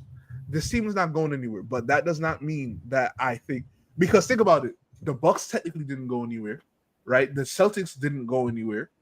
I mean, there's still a playoff team every year, right? Yeah, no. The Bucks did go They somewhere. went somewhere. Yeah, the Bucks. The Bucks absolutely went absolutely somewhere. They're in the Okay? playoffs They every got- year. Go to the They got Warriors. injured. They got injured. The and then Warriors fell off. They got injured. Warriors have made No, the I'm talking playoffs about the Bucks. almost I'm every talking year. about just making hold on. Just No, making but the they won their playoffs doesn't playing mean games and got into the playoffs. hold on. Wait. Okay. Just making the playoffs doesn't mean you didn't go anywhere. Agreed. Not going anywhere means you stayed at the top spot. That's what I'm talking about. You The don't know Bucks if that's gonna have- happen. Conference The finals. Bucks. Conference You don't know finals is not going The anywhere. Bucks. You don't know if that's gonna happen I know that with the for a Thunder. fact. I know No, that you for do a not. fact. No, Yes, you I don't. do. No, you Yes, don't. I do. No, but The wait, Rockets. No, but his point is I correct. don't care. You can't say You're they didn't go anywhere if they I- don't get. Wait, you can't say they didn't go anywhere if they didn't make it back to the conference finals. Detroit Pistons making the Eastern Conference Finals 8 years in a row is not going anywhere. Even though they only won one chip, they didn't go anywhere. If you wanted to Right. win the East, you had to deal with the Pistons. Right. I think That's we not need- going anywhere. I If think you we- win a chip and then you bounce the first round next year, you win somewhere. You want some? I think we need to reframe that in the era of parity. Yeah, I agree about that. We need to start reframing not going anywhere in the era of parity. But we can't lose The all Pacers just evaluation. got We can't remove consistency But- in its entirety Wait. from the evaluation of a team. Can I just add? You have to Alex, have you some- make- because Wait, somebody have claiming the some crown love, and nobody's claiming the crown. But being a good team and like anything happens in playoffs, right? Like we're Yeah, not looking at yes. each like they individually seeing what happened there. Ain't But nobody Not how making do the we- conference finals, How do we not making- evaluate? The Charlotte Not making Bobcats to are the not top- making the playoffs anymore. Every team is good. Yeah, But my question is like, I get at the championship level, we're not holding folks to standards of repeats anymore because that has been proven to not be the era we're in. But are we extending that all the way down? Like we could still call a team good just because they make the playoffs now?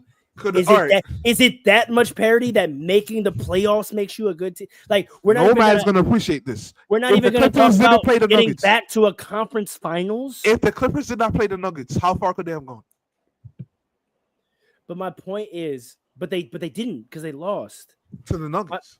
My point is, we cannot. If a team is not even getting back to the conference finals, we cannot treat that as not a fall off. We can't. We can't go to that level. We can say not winning the chip 2 years in a row, you didn't fall off in this era, but we can't start saying that you can win a chip and then get bounced in the first round next year and you didn't fall off. That's ridiculous. That's ridiculous at this point. I mean, Gotta take bouncing that the first round. Yes, I agree with you. But like did the Celtics fall off to you this season? No, because they got injured. And then Devastatingly so. They No. were Not just gonna lose injured. before. Not just injured, devastatingly so. But they you're were right. gonna lose To your before. point, even they if were in the middle of losing. Yeah. even if Sam didn't get hurt, if they lost that second round, I would say yes, you fell off. They've been in the Eastern Here- Conference Finals 5 of the last 7 years. Now Them not getting back is falling off. And they went somewhere. And then, in fact, their whole team is for sale right now. So they definitely went somewhere. Well, the Everything whole must team go. that's different. The whole team was going to be us. You mean like the play? Okay, that's what you're saying. Yeah.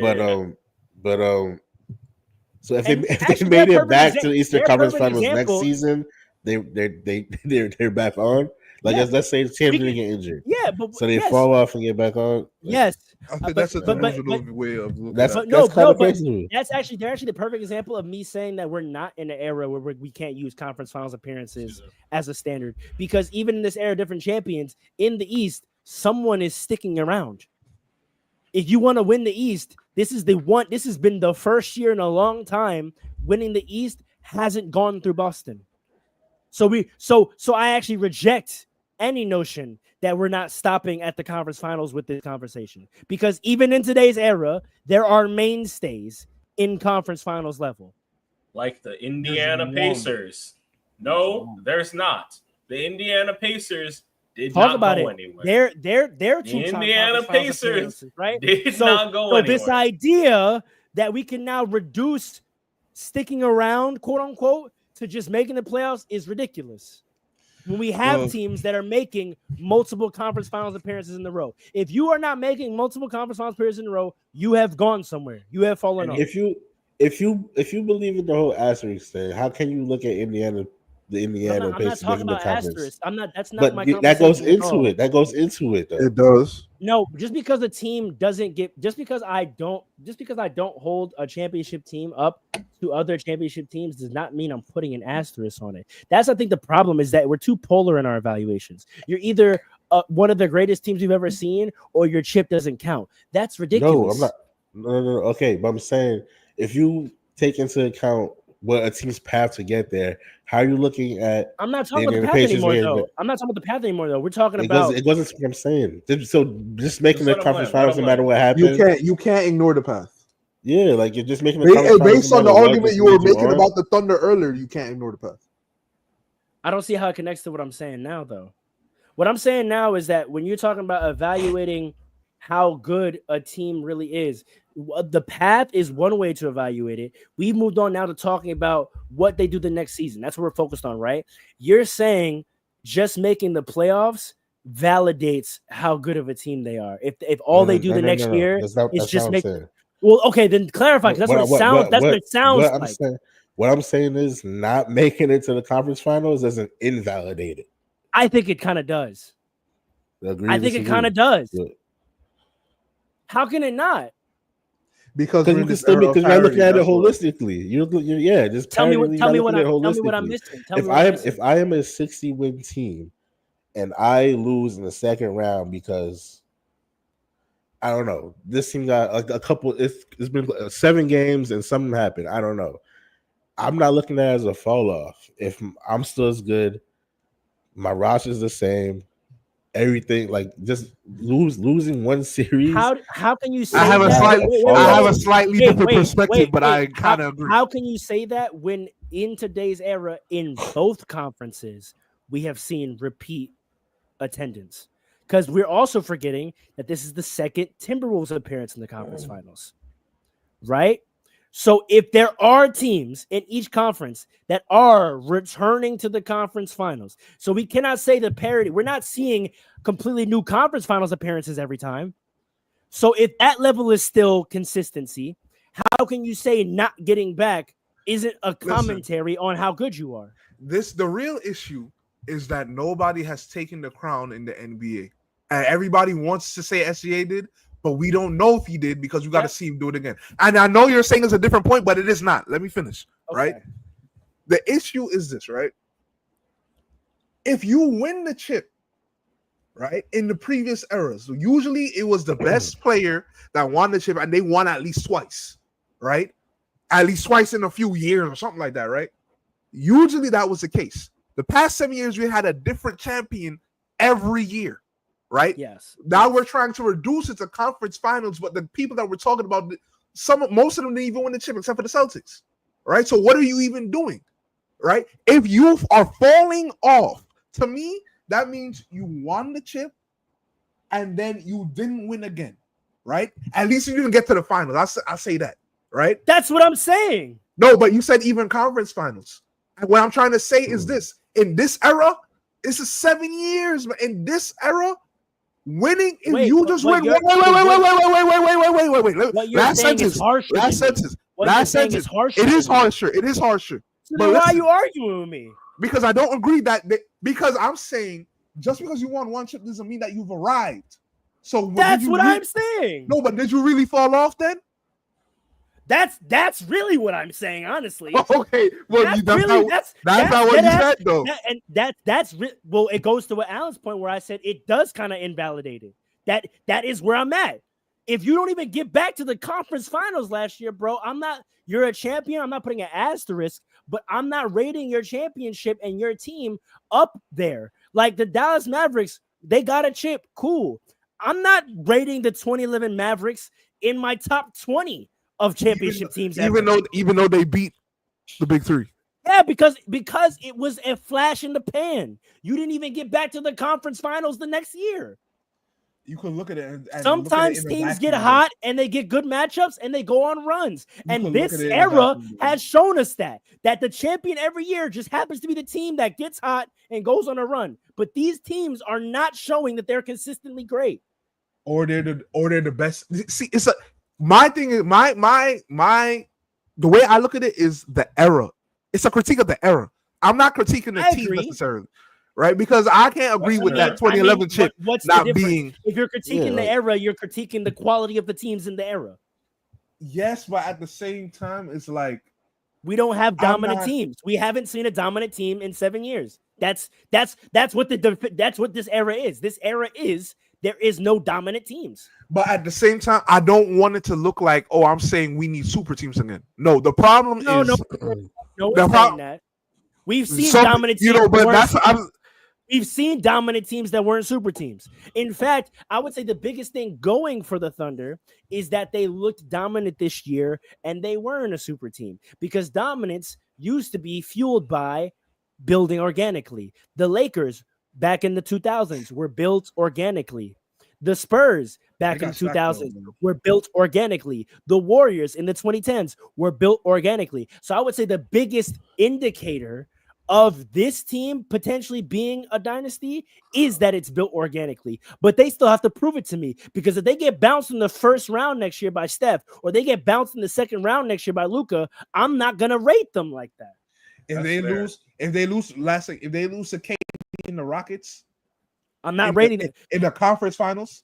I'll be like, okay, I will let it go. But if they matched up somehow in the second round, now you don't care. Now it's like, correct. Oh, no, that's like, correct. That's crazy. No, that's a little too correct. That's a little too correct. Much. That's a little too too gotta get much. it done. You know why? That's you gotta get it done because that goes back to you gotta kill multiple kings argument to end this all. Because no one was giving Kawhi a pass for the fact that he had to deal with Joel Embiid in the second round. No one was giving Kawhi a pass that he had to deal with Giannis in the conference finals and still go to the finals and have to deal with Steph and KD. And that's why Kawhi is greater all time. Right. Exactly. So that's my question is if Shea is who we say one of them, he's got to be prepared to get to that level where you might have to catch a KD in the second round. And you might have to beat a KD in round 2. You ain't have that energy for Tatum, though. I don't like that, but go ahead. I did have that energy for Tatum. And when he won his chip, it didn't happen because he had to deal with a Brunson in round 2 and he was about to lose. So I do have that energy. That's but you were a little more optimistic about Tatum. Interesting. I was. yeah. I remember that. Well, go ahead. I was. Yeah. But that's also why I'm doubling down on this because, like, the last guy. Because I'm processing the new evidence. The guy that I thought was on a trajectory to do that, and who I thought in that finals showed signs of development, it didn't happen. He came back the next year and he played well. Signs of development, like you'll say he did. But go ahead. And this is what I'm asking about Shea. You're trying to give him the cop out of it's not his role, but that's not gonna fucking matter when you have to walk down KD in a second round, or you have to walk down Luka in a second round. Okay, I'm saying he might not have to because the quality of the teams is a little different. It's a little different. The Knicks, we'll see. The Knicks at that when Tom Thibodeau has his head on straight. And something right is a different animal.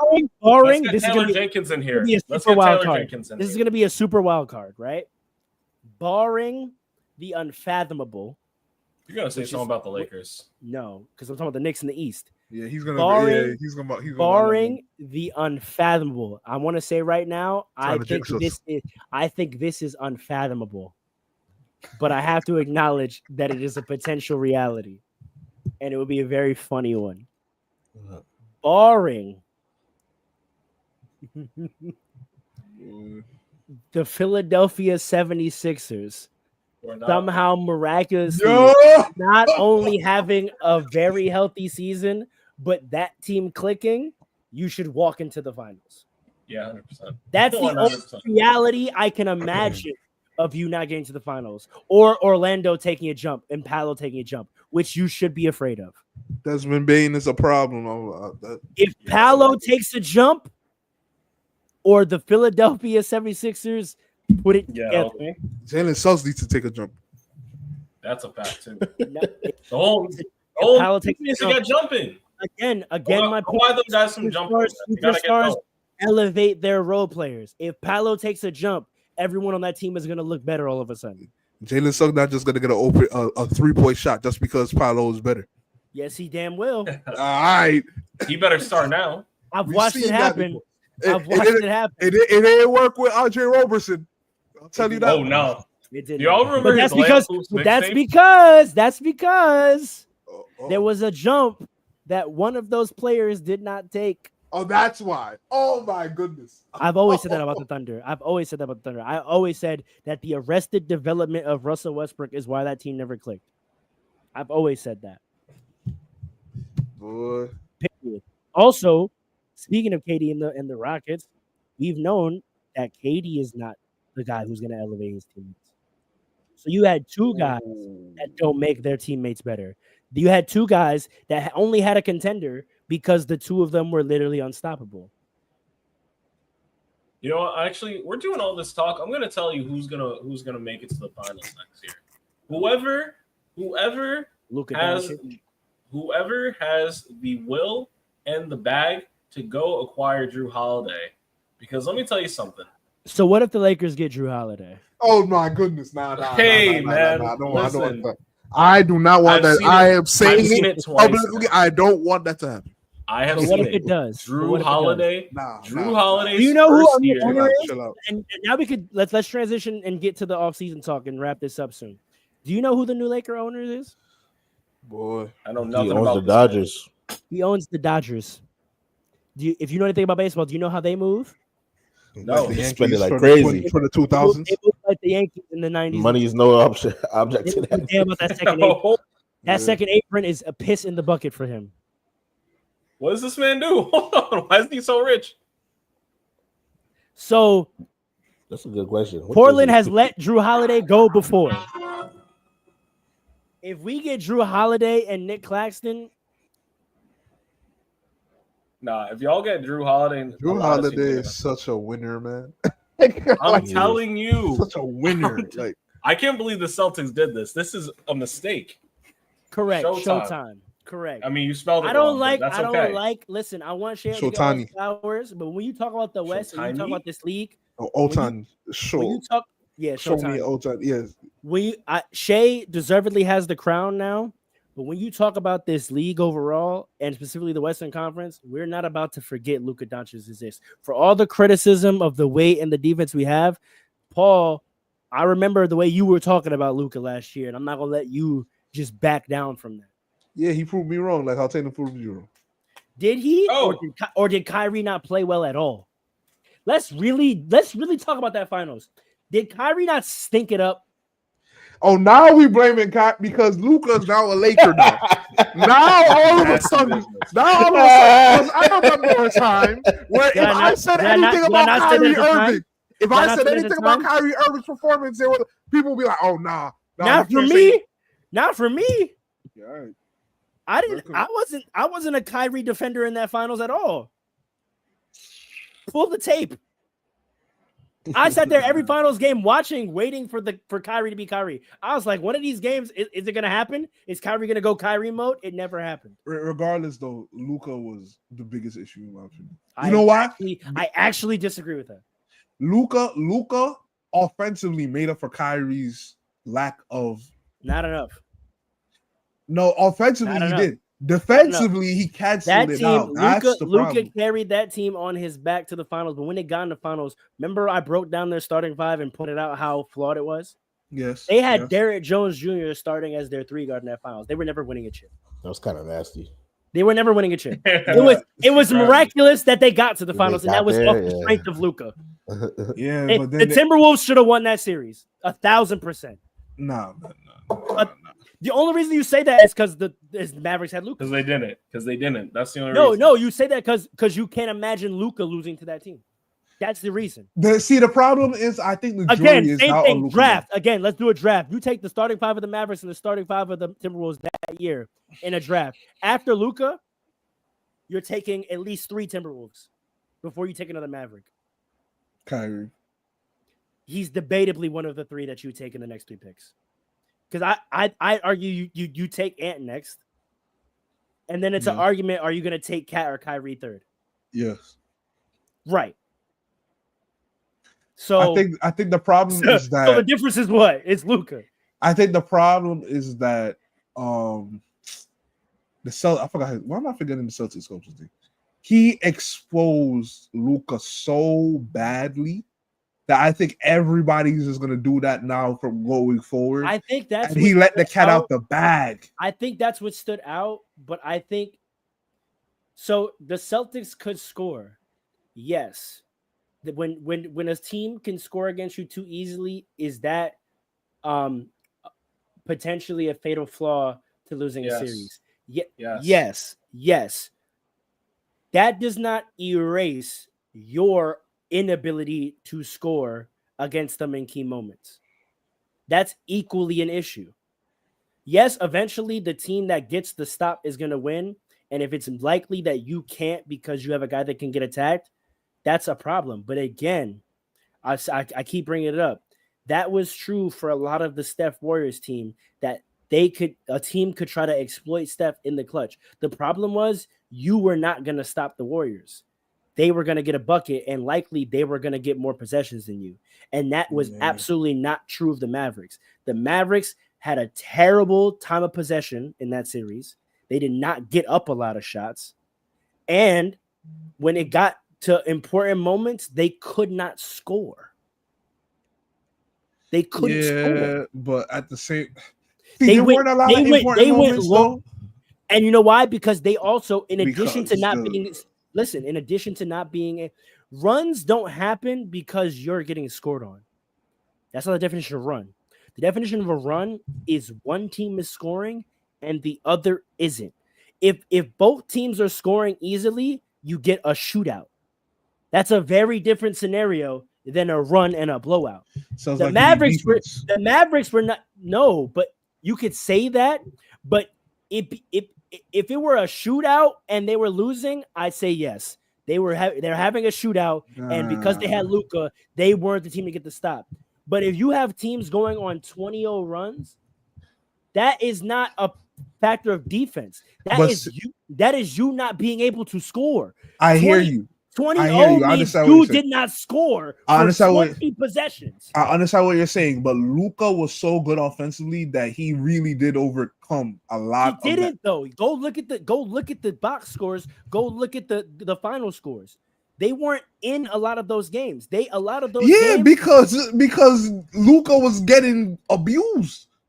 But hear how that doesn't make sense, right? You getting scored on does not make you not be in a game. You could be getting scored on crazy, but if you also score, you're going to be in the game. I hear what you're saying. I understand what you're saying. I just disagree. Look, Luka, if you come down and score, and I come down and score, and you come down and score, and I come down and score, it's a tie game. Now, when you score on me, it could look dumb easy, and you can say, "Damn, he can't guard," but it's still a tie game. If you come down and score and you make it look mad easy, and then I come down and not score, people are gonna say, "Oh, he can't guard." But the reason why I'm down 4 is because I came down and didn't score. It doesn't matter how bad I was on defense if I come down and also don't score. Because I'm not scoring. The Luka-less moments hurt the Mavericks a lot because Kyrie wasn't getting it done. I get that. It couldn't score. Even when Luka was on the floor, right? It wasn't as bad, but it was still bad because they were just attacking Luka. And then there were times where Luka, because you gotta understand, like the whole team was attacking Luka. The whole team. I get it. Whereas you had one man. So even though real quick, even though Luka, because it looks bad, but No. mathematically and in the course of a game, that isn't actually going to be the reason why you lose a game, unless you're talking about the final possessions. If it's a tie game or a close game and you can't get a stop at the end of the game, then yeah, you can say, hey, it wasn't this close guy, that's my point. That's my exact point. If it's not even close enough, then that is not the reason. You didn't even score enough to keep it close. It don't even matter whether you're getting stops or not. You can't score. I disagree. Because I understand what you're saying. Math, that's just how it works. That you're twisting the math a little bit. Not really. Does anyone else have an opinion on this? Like, not really. I'm kind of tired. I'm not gonna lie. I'm gonna be dead ass. I don't. No, but just think about it. In basketball, right? We've seen shootouts before. Yeah. And when the shootout happens and one team buckles down and gets a stop and the other can't, then yeah, being able to get a stop is the narrative, right? But if you get blown out, what's the story of that game? How many shots were missed, right?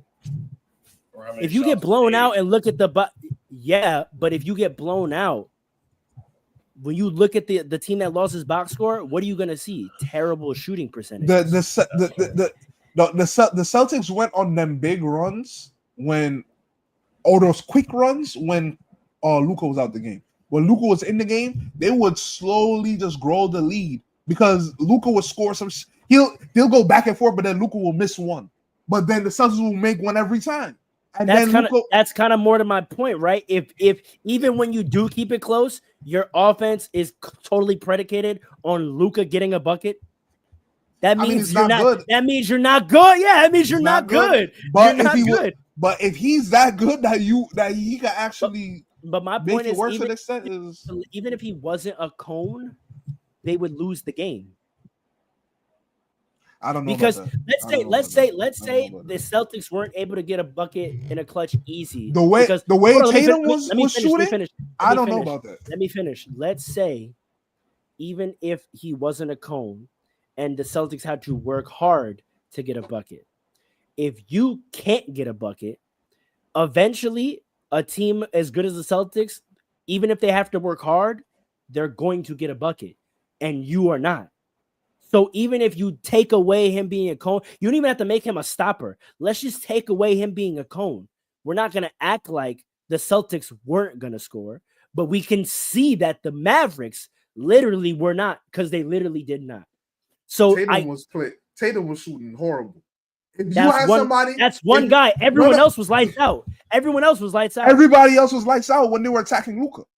So if you have a hole in deep, you play defense on a string. Wait, come on, man. You gotta let me talk.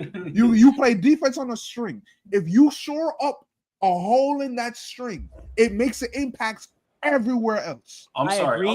We're not gonna sit here and act like if we go look at the stats that Luka's gonna win is gonna go to the finals next year. That he's not. Anyway, he's just not. He's just not. So you're not gonna take him off, Alan?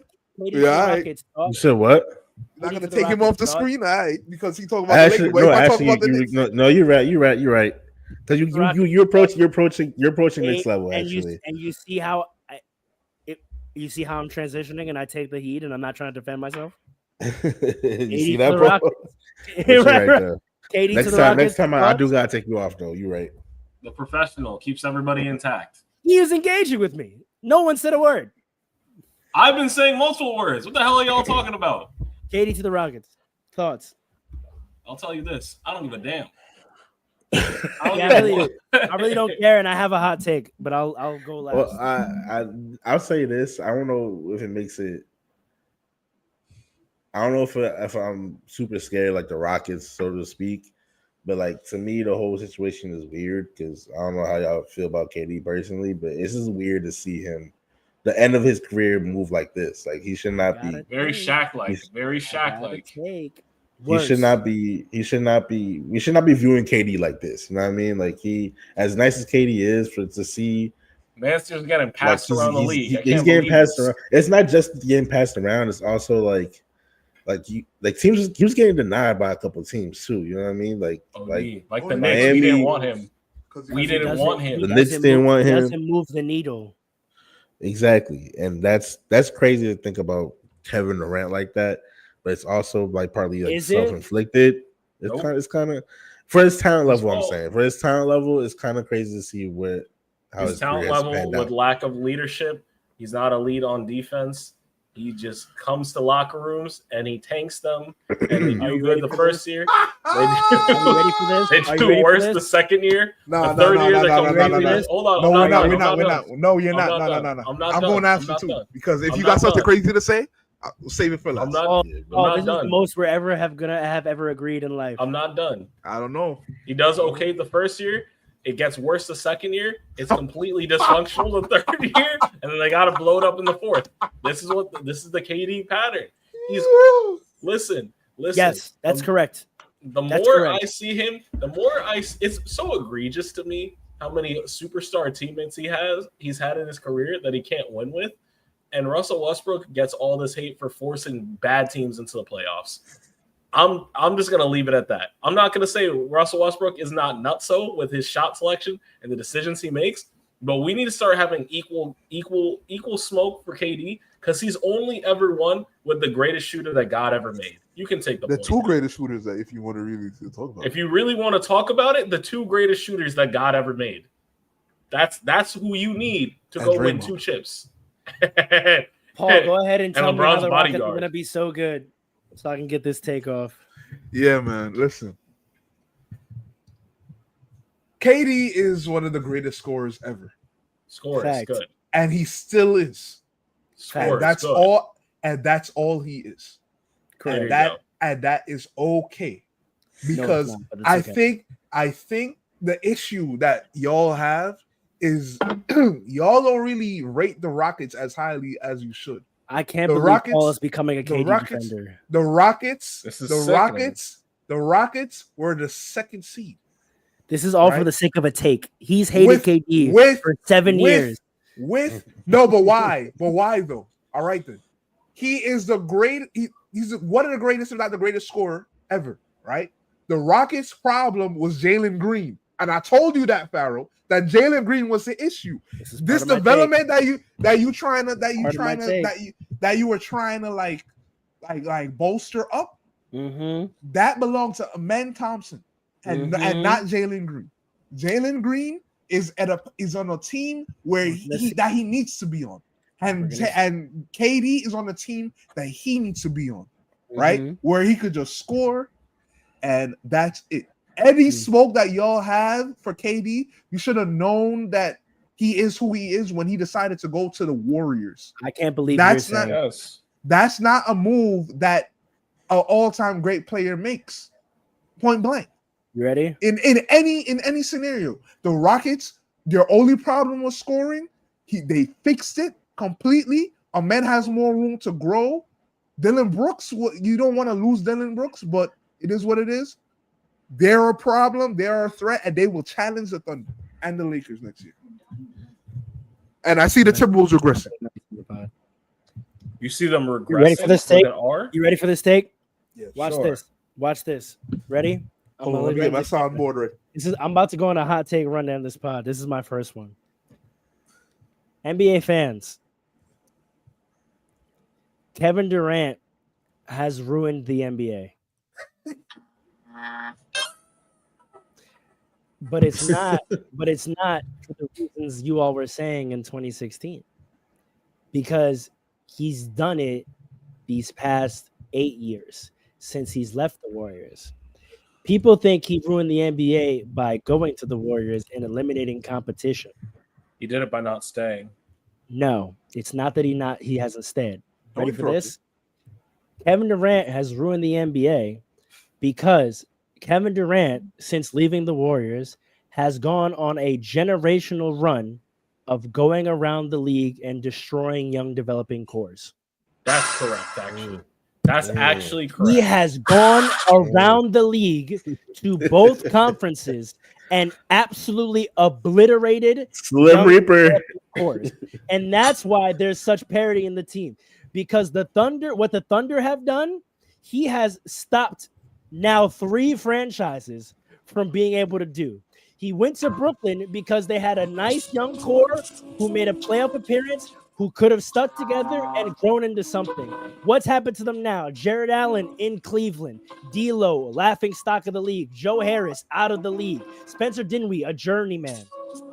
Destroyed their young core. He then saw Phoenix make a finals appearance with a young core. Devin Booker, Mikal Bridges, Cam Johnson, DeAndre Ayton with the vet and Chris Paul. He went there, destroyed their young core. They're now at the bottom of the league. Gordon, get out of here. He now sees another young developing core. Second seed in the West. And he goes there and destroys their young core. Jalen Green is not like that. This is why we don't have any young up-and-coming collective nucleuses that are growing because together of Kevin Durant and getting good organically. Because every time one looks like it's doing that, Kevin Durant asks to be traded there and destroys it. I'm surprised he didn't ask to go to the Thunder. I'm surprised. He is destroyed. No, because they won, so he can't. He can't do it. He can't sell them as I'm the missing piece to your success.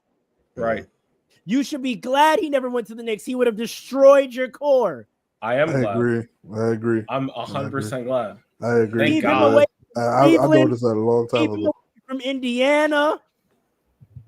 Who else is a young rising core? Magic. The Orlando Magic. Keep away from Orlando. That's next. I promise you, in 2 years, he's going to ask to be traded to Orlando. If he's still in the league in 2 years. If he's still in the league. He is the bedrock of the NBA. He has not let any promising young core grow outside of the Thunder. Wait, okay, hold on. That's not entirely true. NBA, that's not he's entirely ruined true. the NBA. It's a generational run. That's not of entirely destroying the hard work of GMs. That's and you know not what? entirely The true. GMs are complicit in it. It's their fault too. They That's keep true. buying the Kevin Durant dream. It's only 2 he's that franchises nice. he's done it to. Him and Rich Klein keep walking into these offices and saying, forget the last 5 years of drafting and trading you've done and team-friendly contracts to build a young core that can grow in the next 2-3 years and be a contender. Why don't you blow it up? Give me 2 of those really nice young players and give me your future draft stock and take this 34-year-old, 35-year-old, 36-year-old, and now 37-year-old. I have a To question. do nothing, to go to maybe the second round and lose. You know who else is complicit in that? If we're going to keep it a buck? James Harden. But at least he isn't attacking young cores. I mean, he kind of is. That's what he did. He didn't attack young cores. Philly wasn't a young core. LA wasn't a young core. Brooklyn was no longer a young core. James just keeps trying to find the right co-star that's going to be the guy for him, which is a different affliction. But I have a question. I have a question for you, Pharaoh. He's ruined the NBA. I have a question for you, Pharaoh. Which one of these players from these young cores that he's broken up has shown themselves to be as good as KD is That's today? the worst part of it. We'll never know. That's the worst part of it. We'll never know. I guess we'll never know. Imagine. I guess we'll never know. Imagine. I don't want to pick an all-time great like a Kobe or LeBron. I want to imagine. Who do I want to use? Imagine. I guess I have to. ISO Joe. I guess I have to use someone that won a championship for the point to be proven. Okay. Imagine what could have happened. Wait, watch this. Imagine if in 2013. Went to the Celtics. No, imagine not. I'm not even going to use KD. Imagine if in 2013, who would have been the equivalent? In 2013, Carmelo Anthony. No, because he was in his prime. Who was on their way out of the league? Who? KG. Actually, KG did do it, believe it or not. No, because the Nets didn't have a young core. They had nothing, and he just went there with a bunch of old guys, which is the respectable thing, which is what you used to do. That's what Olajuwon did. That's what Barkley did. That's what Malone did. You go and team up with a bunch of other old guys thirsty for rings and try to win one. You don't go destroy a young player's trajectory. So imagine in 2013. That's making good points right now. Imagine in 2013, KG requested a trade to the Warriors. That's a We good never one. get and for him they trade away Clay and Draymond Yeah, and picks and draft assets. and draft Yeah. capital. Steph never becomes Steph. The Warriors dynasty never Mm. happens. Does Clay become Clay? Probably not. I don't know If- about that. If Clay in his third year gets traded away from the Warriors, I don't think he ever becomes Clay. I think he becomes Clay just later in his career. Nope. It may never happen.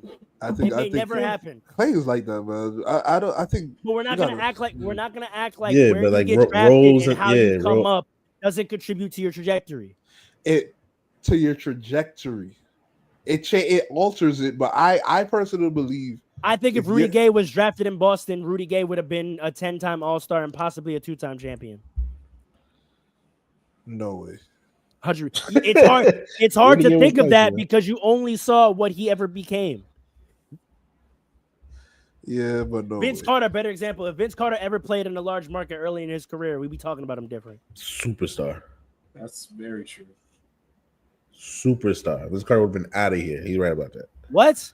So that's what KD's doing. Imagine that. Imagine KG requesting a trade to the Warriors in 2013 because they had a good little playoff run and they looked like they had a good young core, and he comes and destroys it and gets Clay and Draymond out of there. That's what's happening. So for as not good as you think Jalen Green is, or you could be a Tyrese Halliburton and go somewhere else and thrive. But none of the players that you say these young cores that you say he's broken up have turned into really anybody. So Mikal Bridges didn't go to Brooklyn and become a quasi all-star. Okay, yeah, okay. Mikal is one. Mikal. Okay, I'll give you that. Jared Allen didn't go to Cleveland and become an all-star. 2 times. I think he was good. 2 times. No, wait a second. Wait. You saying wait. KD though? Jared Allen's not touching KD. No one said they have to become KD. No, but they kind of do though. For this no, argument because to work. Clay didn't become KG. It doesn't have to. It don't have to become KD. Hold on. I agree with his Allen, argument. Hold on. Look at his face. KG and Ray Allen and KG and Klay Thompson are comparable in any sense, in any word, in any sentence. Different positions, man. Oh my. But listen, Paul. The reason why I'm agreeing with Pharaoh is because I don't think they have to become KD, but it's mostly the fact is because 2 or 3 years later he then leaves and the team is left with nothing. Decimated. That's the issue. Decimated. That's the biggest issue. You know what? They never get back what they gave up for him either. Exactly. Never. Because That's the biggest. Because he manipulates the trade to go where he wants. Because that's why it's ruining teams. Yeah, really. because he says he's not going to sign long term here and there, so therefore these teams are like, nah, it don't make sense. Like So think about think about what Phoenix gave up for KD, and look what they got back. They give so that's true. It's crazy. So where he goes gives up enough to fuck them, but not enough to replenish where he's leaving. Exactly. But they are championship contenders the whole way They've through. never been. For The Nets 2 years. never were. The Suns never were. The Nets weren't contenders. Come on, man. At least 1 year. Conference At finals. least 1 year. They didn't get to a conference final. At least 1 year we was contenders. Hindsight. They were contenders. Everywhere he went, they were contenders. The Suns. They were That first year.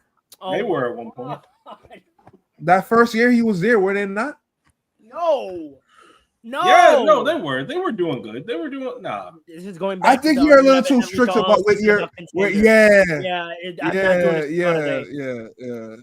For my argument, for what I'm Yeah. saying, ruining. No, none of them ever were. They didn't even touch conference finals. None of them ever were.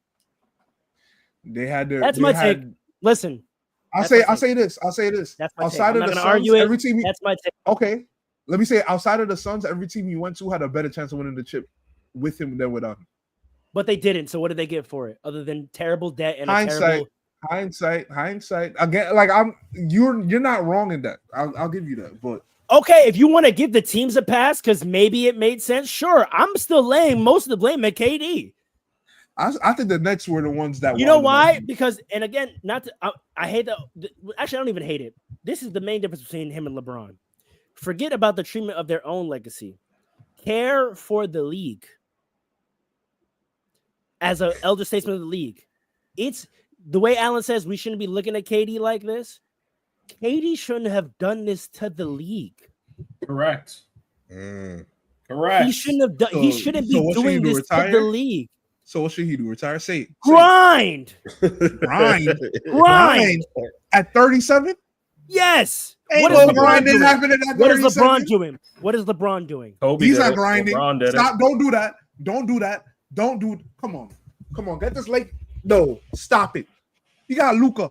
He's been in LA for Every 8 years. Every He's been team in he goes LA. to. He's been in LA. Every team He's he been in goes LA to. longer than any other team. Every team he goes to, he goes with a squad. Every time, including LA. He just waited a year. That's not what I'm saying.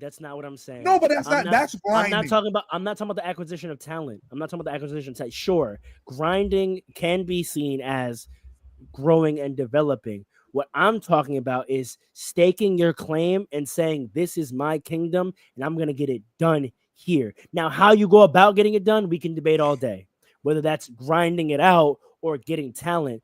But you have an aura and you have a sense of self and a sense of place in the league that you say, I'm here. Here's where it's happening. It's going to happen here because I want to be here. This guy is always trying to go to where he thinks it is. And that's decimating the league. Shifting expectations. Brooklyn went from a young upstart team to now having championship expectations to being in the lottery. Phoenix, a team that was thinking were on a chance to repeat and be a powerhouse, to now being like, now you're underachieving, to now probably being in the lottery next year. Houston, same thing. Number 2 seed, promising team. Now you immediately have championship expectations. And if he leaves, they're going to be in the lottery. Who, Houston? Yes. I think it's different over there because they have a younger nucleus. They didn't break up the that's now that I think about it, they didn't truly break up the nucleus. We only said it because they got rid of Jalen Green. And I'm saying Jalen Green is just young. That doesn't mean he's supposed to be a part of he doesn't belong there. Listen, that's my take. He didn't belong in Houston? That's my take. Jalen Green, no. Wow. That's my take. Amen is better than him. Amen That's is facts. a younger guy. But Amen's Right, not so playing the shooting guards. Even if Amen was better, that don't mean Jalen Green don't belong there. He could have been. He doesn't fit with Exactly. any of them. He doesn't fit with any of them play style wise. And development wise, everybody surpassed him like really quickly. So therefore, bringing KD for just Dylan Brooks and Jalen Green. I think this one might You're putting a lot of evaluation on Jalen Green for having a poor first time in his playoffs at 22. You're putting a lot on that young man. It's more than that. What more is there? Because in the regular season, you're not saying that.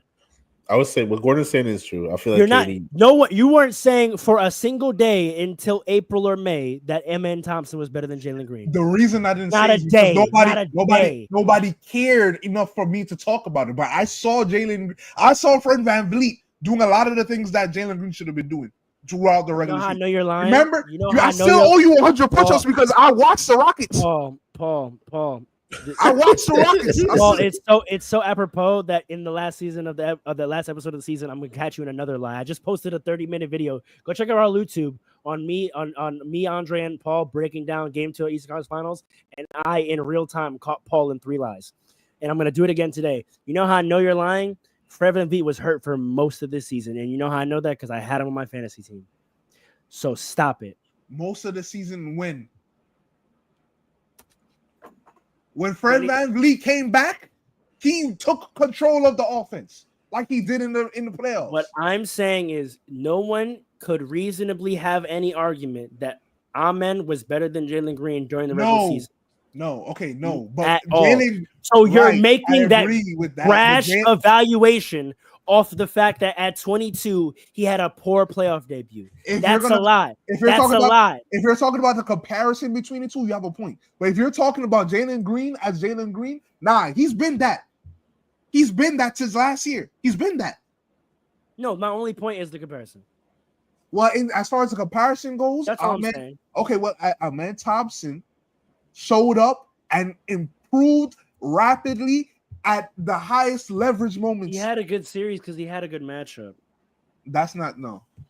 He played like Jalen Green, but better. So no, I don't want to hear that. Yes, anyway, I don't want to get into it. That's my take. All right, cue up Allen's moment, and then I'm gonna have my final word. Allen, I would cue it up. the streets is talking. Yeah. Address it. Read that. Address Cam it. Thomas. Hey, Cam Thomas, are you good? Hey! Are you good, Cam Thomas? For our wonderful audience, I saw a post today where Cam Thomas, they were talking about Cam Thomas might be making Let's man stand up. For 4 Comment. years, right? $100 million for 4 years. Me being the Nets fan of the pod, I comment that is a great deal, and that's a tradable contract. You can see the comments here if you watch on the YouTube. I can't remember what I said, but that's basically the gist of it. My man Cam I am responds to I said that's a great deal for us. I used we because I'm a Brooklyn Nets fan, blah blah. Cam Thomas goes, we, what team do you run? Cam, my brother, I am a fan of yours, bro. I was not coming at you. If anything, I was telling you that is a great deal. We got you for the cheap. $25 million is cheap for a player of caliber. I could have went crazy on you. Fans to be happy about getting him for the cheap. That is fine. That is fine. But if I'm saying we getting you for the low, that's me saying you are a good player. Why are you getting tight at me when there's people in the comments calling you whack? Because he wants more bread in his pocket and you celebrating less bread in his pocket. I could have went crazy. I could have called you Scam Thomas or something for one. I could have went crazy, but I wasn't gonna do that. You my mans. I'm a Brooklyn Nets fan. You my man. But is he your? But are you his mans though? Are you his mans though? I guess not. You know what I'm trying to say? I guess not. But you know, it's crazy. It's cool. I'm gonna let it slide because it's a stressful situation. He in contract talks. I get it. He said, "I know he out there sweating." But Cam, talk to him. Cam, we good. I don't have no animosity in my heart. You're a Brooklyn Nets fan. I've been on this podcast calling you the king of New York and all that. So I'm not even mad, bro. Like, when did you ever call him the king of New York? Hold on. It was preseason. It was. I said on preseason, it was funny, it was jokes, it was cool because he was going off. Because again, I'm a fan, but we gonna let that slide. It's all cool. We would love you on the pod, my brother. But I hope you get your money. I hope you stay a Brooklyn Nets fan. If we trade you, that's cool too, because it's the business. I get it, but you good people. I like you. I watch your videos on YouTube. That you good. I mess with you. What you gonna do when the Nets trade Jalen Green for him? That's okay too. That's okay too. But like I said, it's a business. He's coming on the pod. I don't think it's a business. It's a business. I'm a fan. You said you hope he gets his money? I hope he gets his money too. I want that black man to get his money. How much? Over 25K? As much as I'll tell you what. Cam, how much money are we talking? He said how much? I hope he get what he's worth. I hope he get what he's worth. I put it that way. What's that? Listen, wait, can I tell you what's crazy? Wait, can I tell you what's crazy? I don't run a team. I don't run a team, so I don't know how much he worth. Wait, you know what's crazy? You know what's crazy? His lower comment said maybe y'all know something I don't because this is news to me. And then he deleted his comments, right? Yes. Well, in today's NBA, the internet be finding out stuff before the player do. So maybe his agent made a call and said, actually, brother, this is news that I hoped I'd be able to deliver to you first. But unfortunately, it seems you're already aware. But because of Fastbreaks podcast, by the way. In all seriousness, bro, I'm a fan. Let's not come on. There's mad fans in there that was very clearly talking crazy about you. I don't know why you chose my comment of all comments, but we would love you on the pod, bro. So are you okay? You're gonna leave out the most important part though of one of your comments? When you talked about Paul Tradable seems to think. I was talking to Paul about this before. Tell me what y'all think. I was talking to Paul about this before. Paul thinks he got mad because I was like, "This is a tradable contract." But I didn't see that in there. I feel like it was like a second comment or a third comment, or it was like a second line. But I feel like that's still saying like we getting you for the low, like you deserve more than this. If you have a tradable contract, that means you are highly valued in the league. But Right. Listen, All right. y'all tell me if that was out of pocket. Breaking news. Breaking Uh-oh. news. breaking Breaking news news. for the Fast Break Pod family. For those of y'all that live in the great city of New York, I won't take a side, but I'm just going to say that I am going to announce that your new mayor has been seemingly decided as a result of all the voting efforts today. Oh, really? It does appear that Zoran Mamdani Oh, is going to be Good the for next him. mayor of New York City. Andrew Cuomo has officially conceded.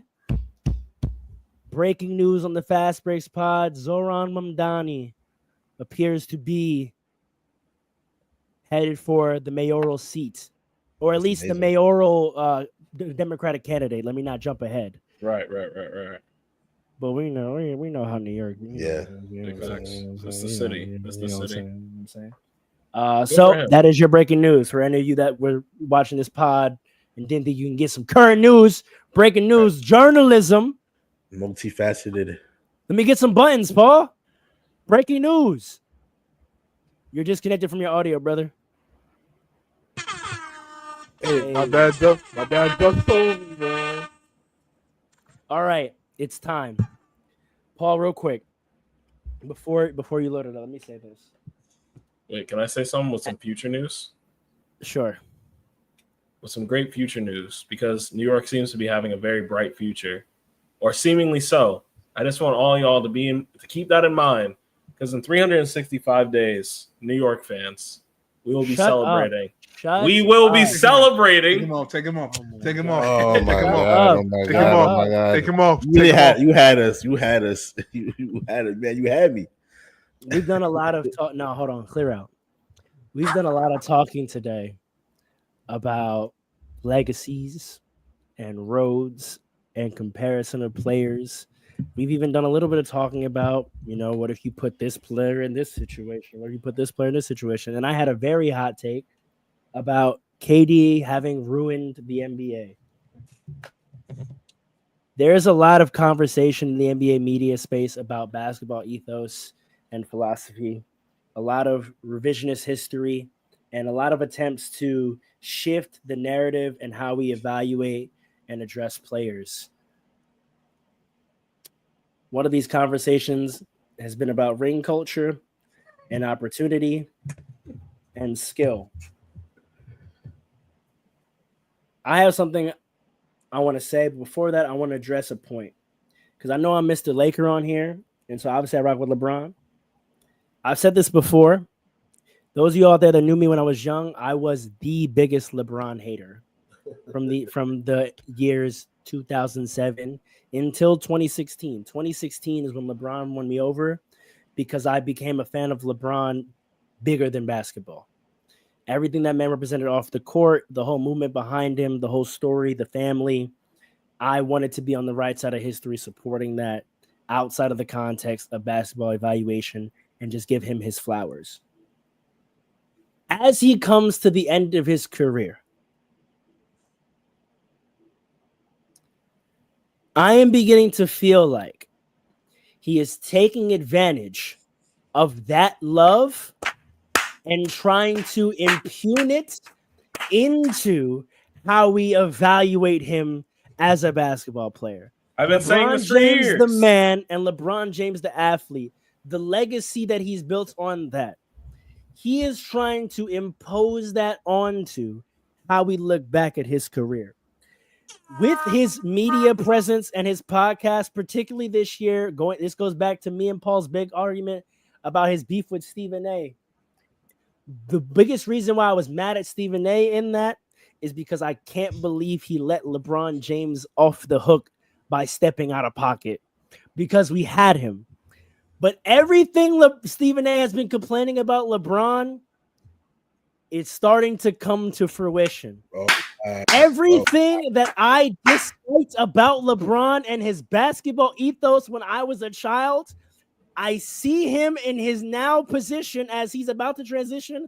I see what he's about to do. He is about to take his crown as king and try to rewrite the fundamental philosophies of basketball. This man attacked one-on-one and isolation basketball. mhm. Oh, He's been doing this for years. Because we know that has never been your strength. That has never been your ability. He's now trying to devalue the value of that skill and that culture in basketball writ large. Yep. Now he is trying to attack ring culture and how we use rings in evaluating the greatness of a player.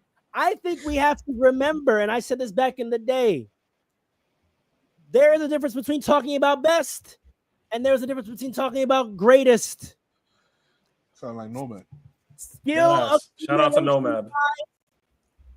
Some people may have a strong argument that LeBron James is the best overall basketball player we've ever seen. I disagree, but I think it's a very strong argument. But when we talk about greatness,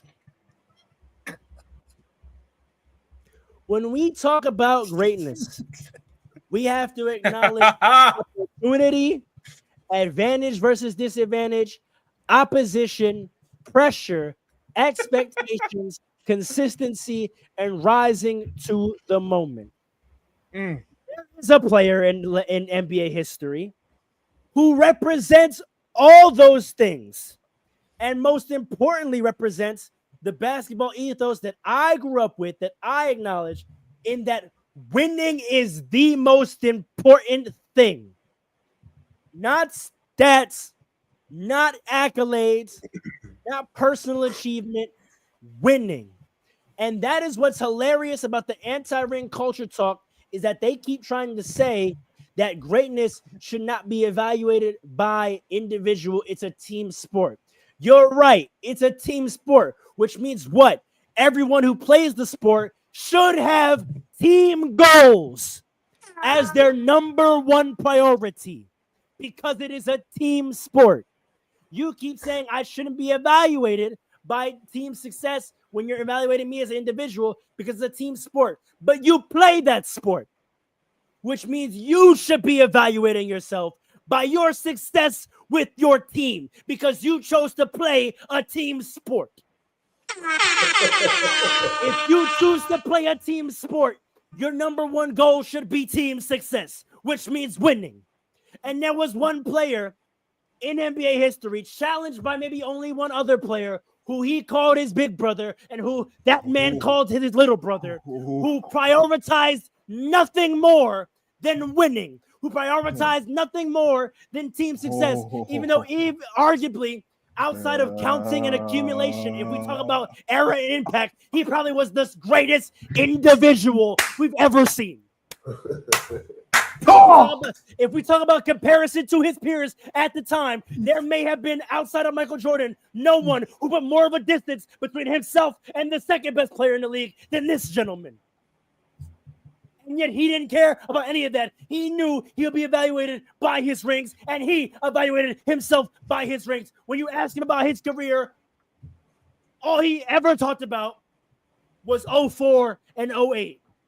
He didn't try to rewrite narratives about what he did and didn't do. He didn't try to rewrite narratives about what his strengths and weaknesses are and try to frame them actually as strengths instead of weaknesses. He didn't try to say, well, they've always said this about me, but if you look at this, but I never get the credit. He talked about...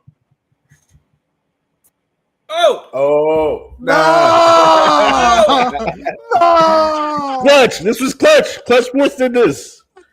Clutch Sports did this. This is crazy. That's crazy. Yo, someone call Maverick did this. Someone call him to make sure he's all right. Come back here. Someone call him to make Get sure Clutch back Sports in didn't take him out. here.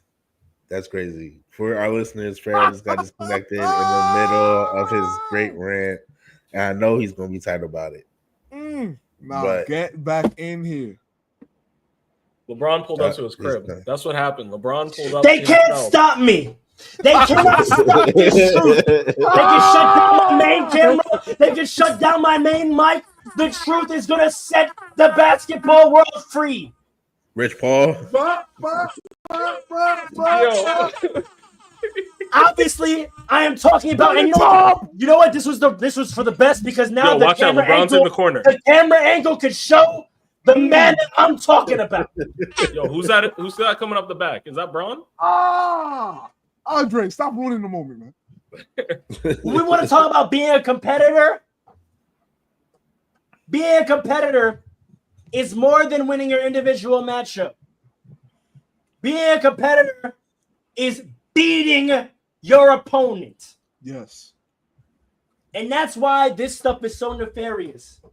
Because all these prior competitors to this man want to talk about what they did as an individual and what they did in one-on-one matchups. I hate whatever. This man would not jack anything he did against you if you won. It did not matter. It did not matter to him. And you all as competitors, what pisses me off, and I'm talking to you, Tracy McGrady. I'm talking to you, Gilbert Arenas. And I'm talking to you, LeBron James. The part that pisses me off is that not only are you lacking competitiveness in your lack of applying competitive nature to winning,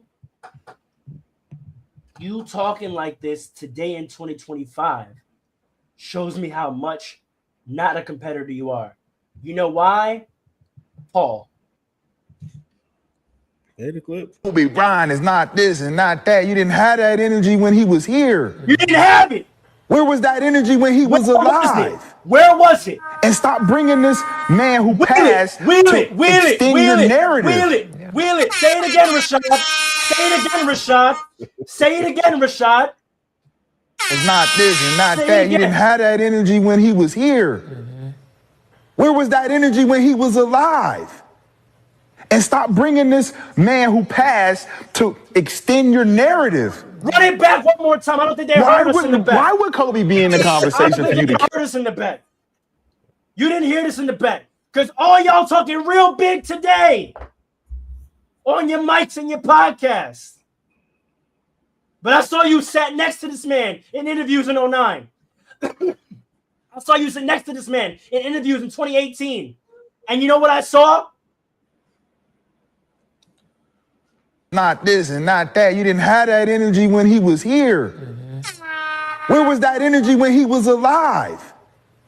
And stop bringing this man who passed to extend your narrative. Why would Kobe be in the conversation for you to kill him off so LeBron can live higher than him? It don't make no fucking sense. Let the man rest. Let's keep him wherever everyone has him. If you got him one, you got him two, you got him three. We don't need nobody trying to push him down, push him away so somebody else can be elevated. LeBron gonna be LeBron. Because that's what y'all are trying to do. Because if you a real basketball fan out there, all of this actually should be affirming to you who this man is and where you should hold him. Because in order to make themselves greater, they have to attack the fundamental ethos of basketball they've been evaluated. The game itself. And the man who represents that is Kobe Bryant. So they have to attack him because he is the symbol of this game. To today. They can't challenge these tenets of how you look at a player. They can't challenge these tenets of what it means to be great at this sport and not be challenging him. And so his name keeps coming up because you can't run from it because it's the biggest and most monumental influence since 2001 to today. And it's disgusting. You hear? You got kids now talking about he was never the best player in the world. When your the GOAT you pour honey on, I got 3 interviews on YouTube I could pull up of him telling you in 07, in 08, and in 09 that he's the best player in the world. Let alone what the media narrative was. He said it him damn self. When you go and watch the Redeem Team 1 and 2, when it's the arena of all the best players in the world, on his body. When it's the arena of all the best players in the world, and the game got close, it wasn't even a question of who we go to. It's a fact.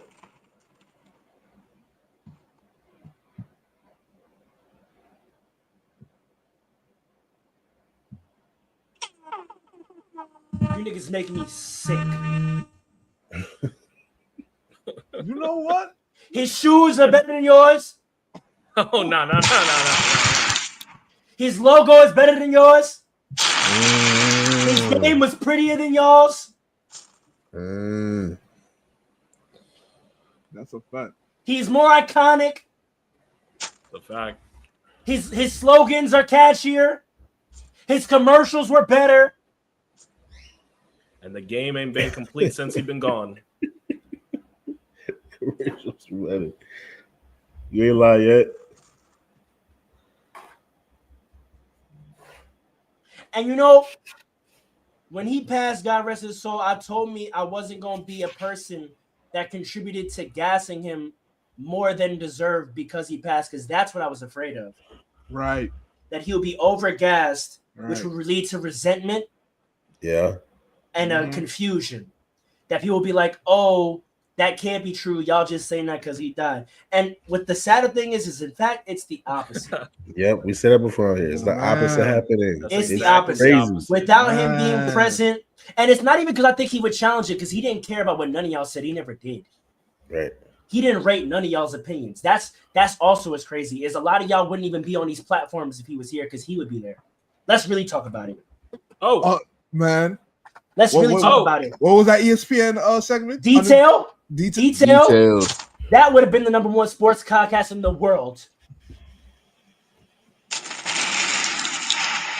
He would have had his own ESPN show. They would have been calling him in.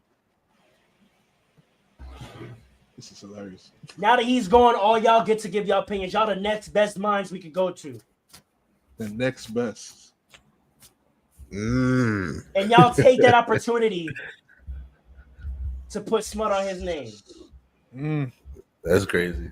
Y'all gonna tell me he was benefiting from playing with Shaq. Like y'all wasn't there. Young kids, I forgive you, but you need to go to YouTube and you need to go to Google and look at the numbers he was putting up at 22 years old. Talking about Jalen Green, I want to give him grace for what he was doing at 22 years old. But you know what? Maybe I should hold him to a higher standard, because look what that man was doing at 22 years old. Fourth quarter, you couldn't go to Shaq. Nope. Let's talk about it.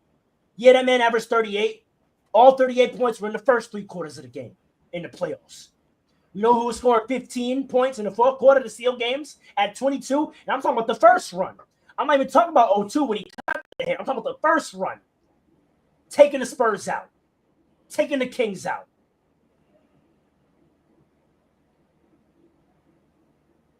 A lot of people want to call superstar duos 1A, 1B. We ain't never actually seen a 1A, 1B since.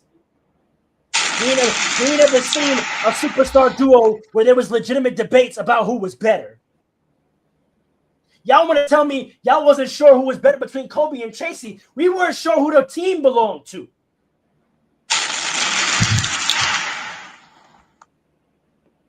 And you know why? That's not even a fan saying that. Shaq said that. You know who was the first person to call Kobe the greatest player in the world? Shaquille O'Neal. When Kobe was jocking Michael Jordan, showing up to finals games in a Michael Jordan jersey, they won a chip. Shaq in the locker room said, take that off. You need to put your own jersey on.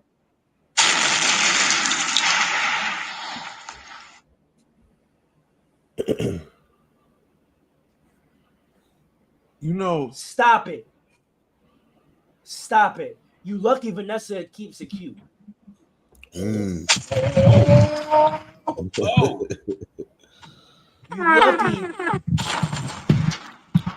lucky Natalia. You lucky Natalia isn't a media personality. You lucky Rob Pelinka has other things that he has to prioritize, and you better prioritize them, Rob. It's But honestly, really... you know who I smoke for as well? Magic. Where are you? Wait. Where's Give Shaq? it time. Give it time. Give it time. Give it time. Magic, where are you? Give it time. Give it time. Kareem, where are you? Rest in peace, Jerry Buss. You was holding it down. Shaq, you do it when you're on TNT. I'll give you that. On TNT, you often bring up why does he get skipped. Shaq, hold it down. Ron Artest, I saw you kikiing in the arena. Wait, I saw you politicking in the arena. He didn't take a stand. That's what he said. He was laughing it up.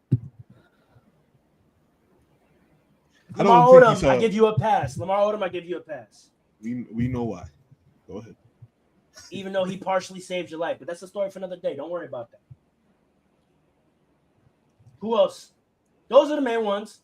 Phil Jackson, they don't want to hear from you right now. You probably hurt more than help. So thank you actually for being quiet. Derek Fisher, where you at? Come on, D Fish. Byron Scott. He's all over NBA TV. And you know what? Honestly, T-Mac might be one of the most egregious I've heard because Kobe done nothing but give him flowers the entire time. You know what though? Here's the thing, right? You say it's the most egregious. I'm cool with him believing that because it's him he's talking about. No. Because no. When you're that good, you're supposed to have a delusional type of confidence, right? So I could excuse it for him. Everybody else, but you know what it is? I'm tired. It's what I said before. I'm tired of him being the example. T-Mac, if you want to have an argument about anti-ring culture and make an argument that if you were in a different opportunity, you would have won, use someone else. Exactly. Wrong. Bro, you gotta use anybody. His injuries someone alone. else.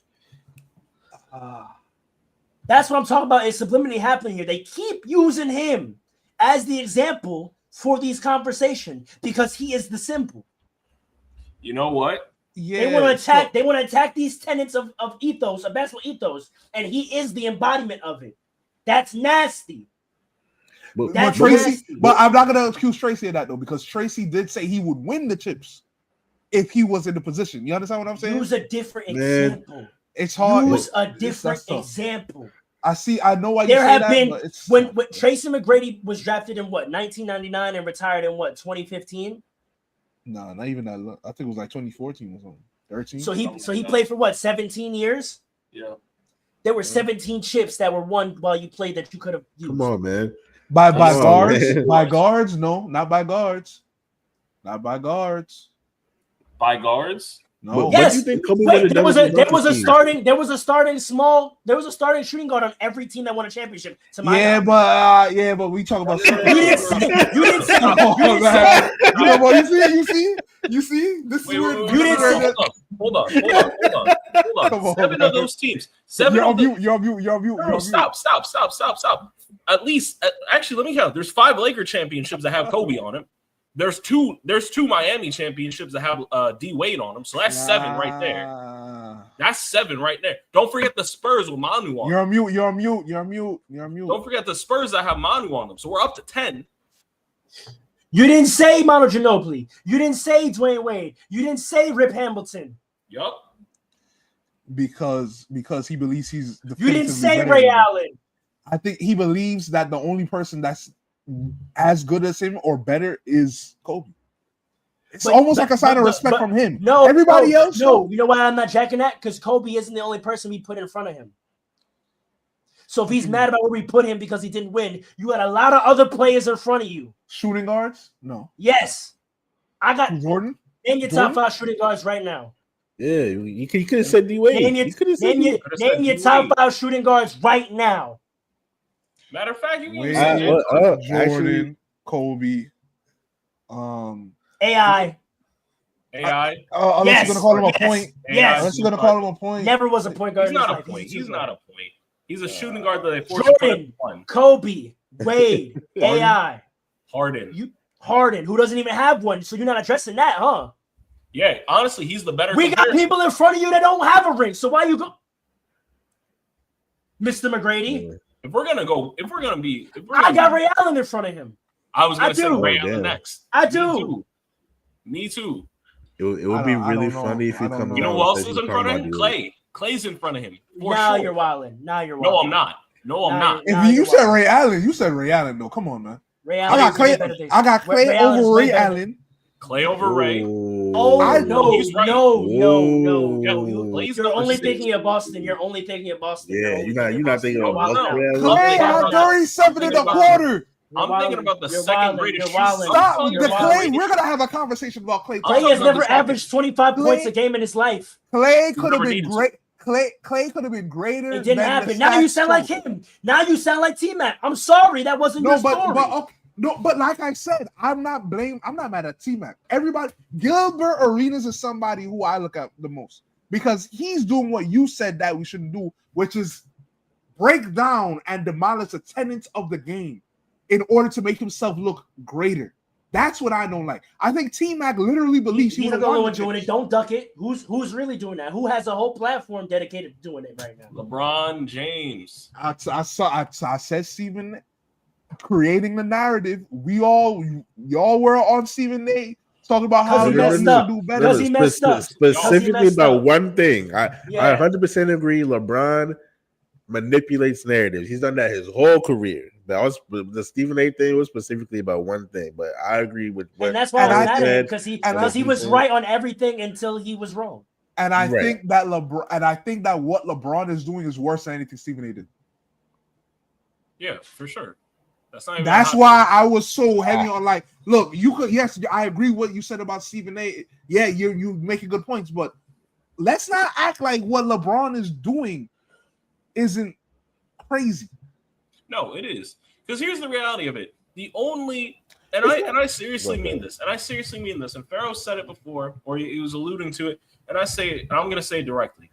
The only way that you can put LeBron at number one and say he's the GOAT is to eliminate every single marker of excellence we've had before. Every single one. Everything we valued about basketball. I'm dead serious. Not all of them. Nah, he's not lying. He's not Every lying. single No, not all one. of them. Not Not all of them. all Not of all them. of Not all them. of them. That stream. That's hyperbolic, but Yeah, Not but all you're of making them, but a good lot point. of them. You know what Yeah. I'll say personally? It's all the ones that I care about the most.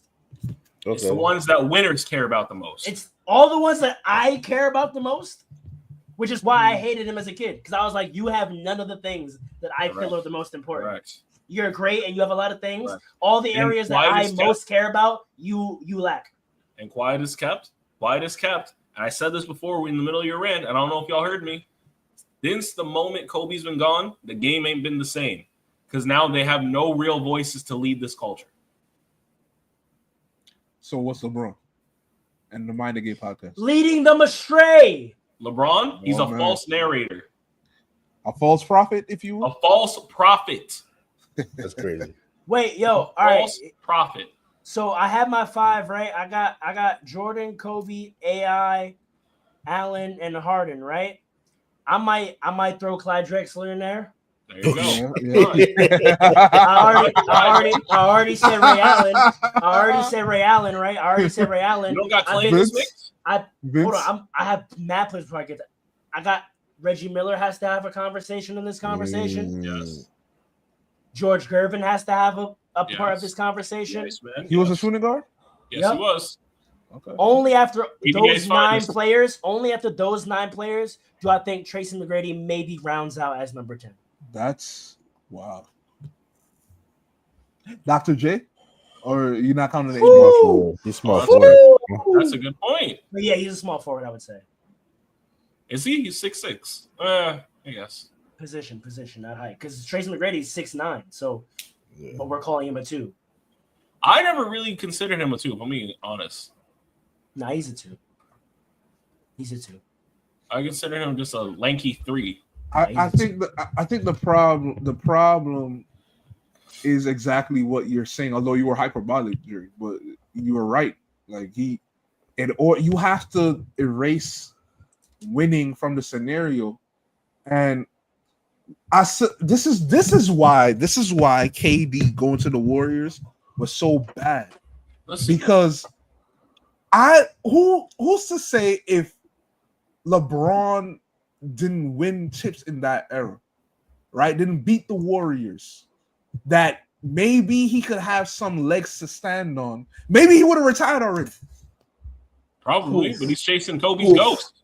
Maybe he would have retired already. No. He's chasing maxing out everything other than rings. Exactly. Correct. Exactly. So therefore, maybe if he got some more, but because that team should not have existed. I don't care what anybody says. KD, Clay, and Steph on the same team is ridiculous. And Draymond. And ridiculous, especially that first year. Ridiculous. So get them out the way. Let's see how great LeBron really is. You know what? You know what this anti-ring culture thing does? It excuses that decision by saying he was forced into that because of the narrative. Because he was so afraid of the narrative that he felt pressured to have to chase a ring, and so he did that. No, he ducked smoke. Yes. He wasn't pressured. Everyone's pressured to win a ring. That doesn't make you do that. Thank you. That doesn't make you do that. Thank you. You ducked smoke. Thank you.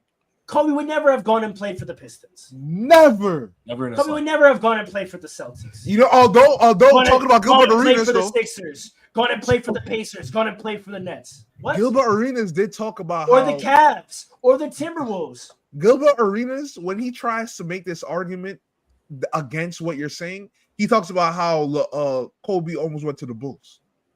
So what do you have to say to that? No one was there. Yeah, what's going with everybody? The Bulls had no one. He was going to literally restart the culture. Because he said, I've heard him say that a few times. It's not changing teams in the box by itself. It's about what kind of team you go to and like what kind of No, not even what kind of team you go to, because I'm not even so mad at plugging yourself into a ready-made team. It's the fact that you had no qualms about the fact that they beat you. Right. Add that to it.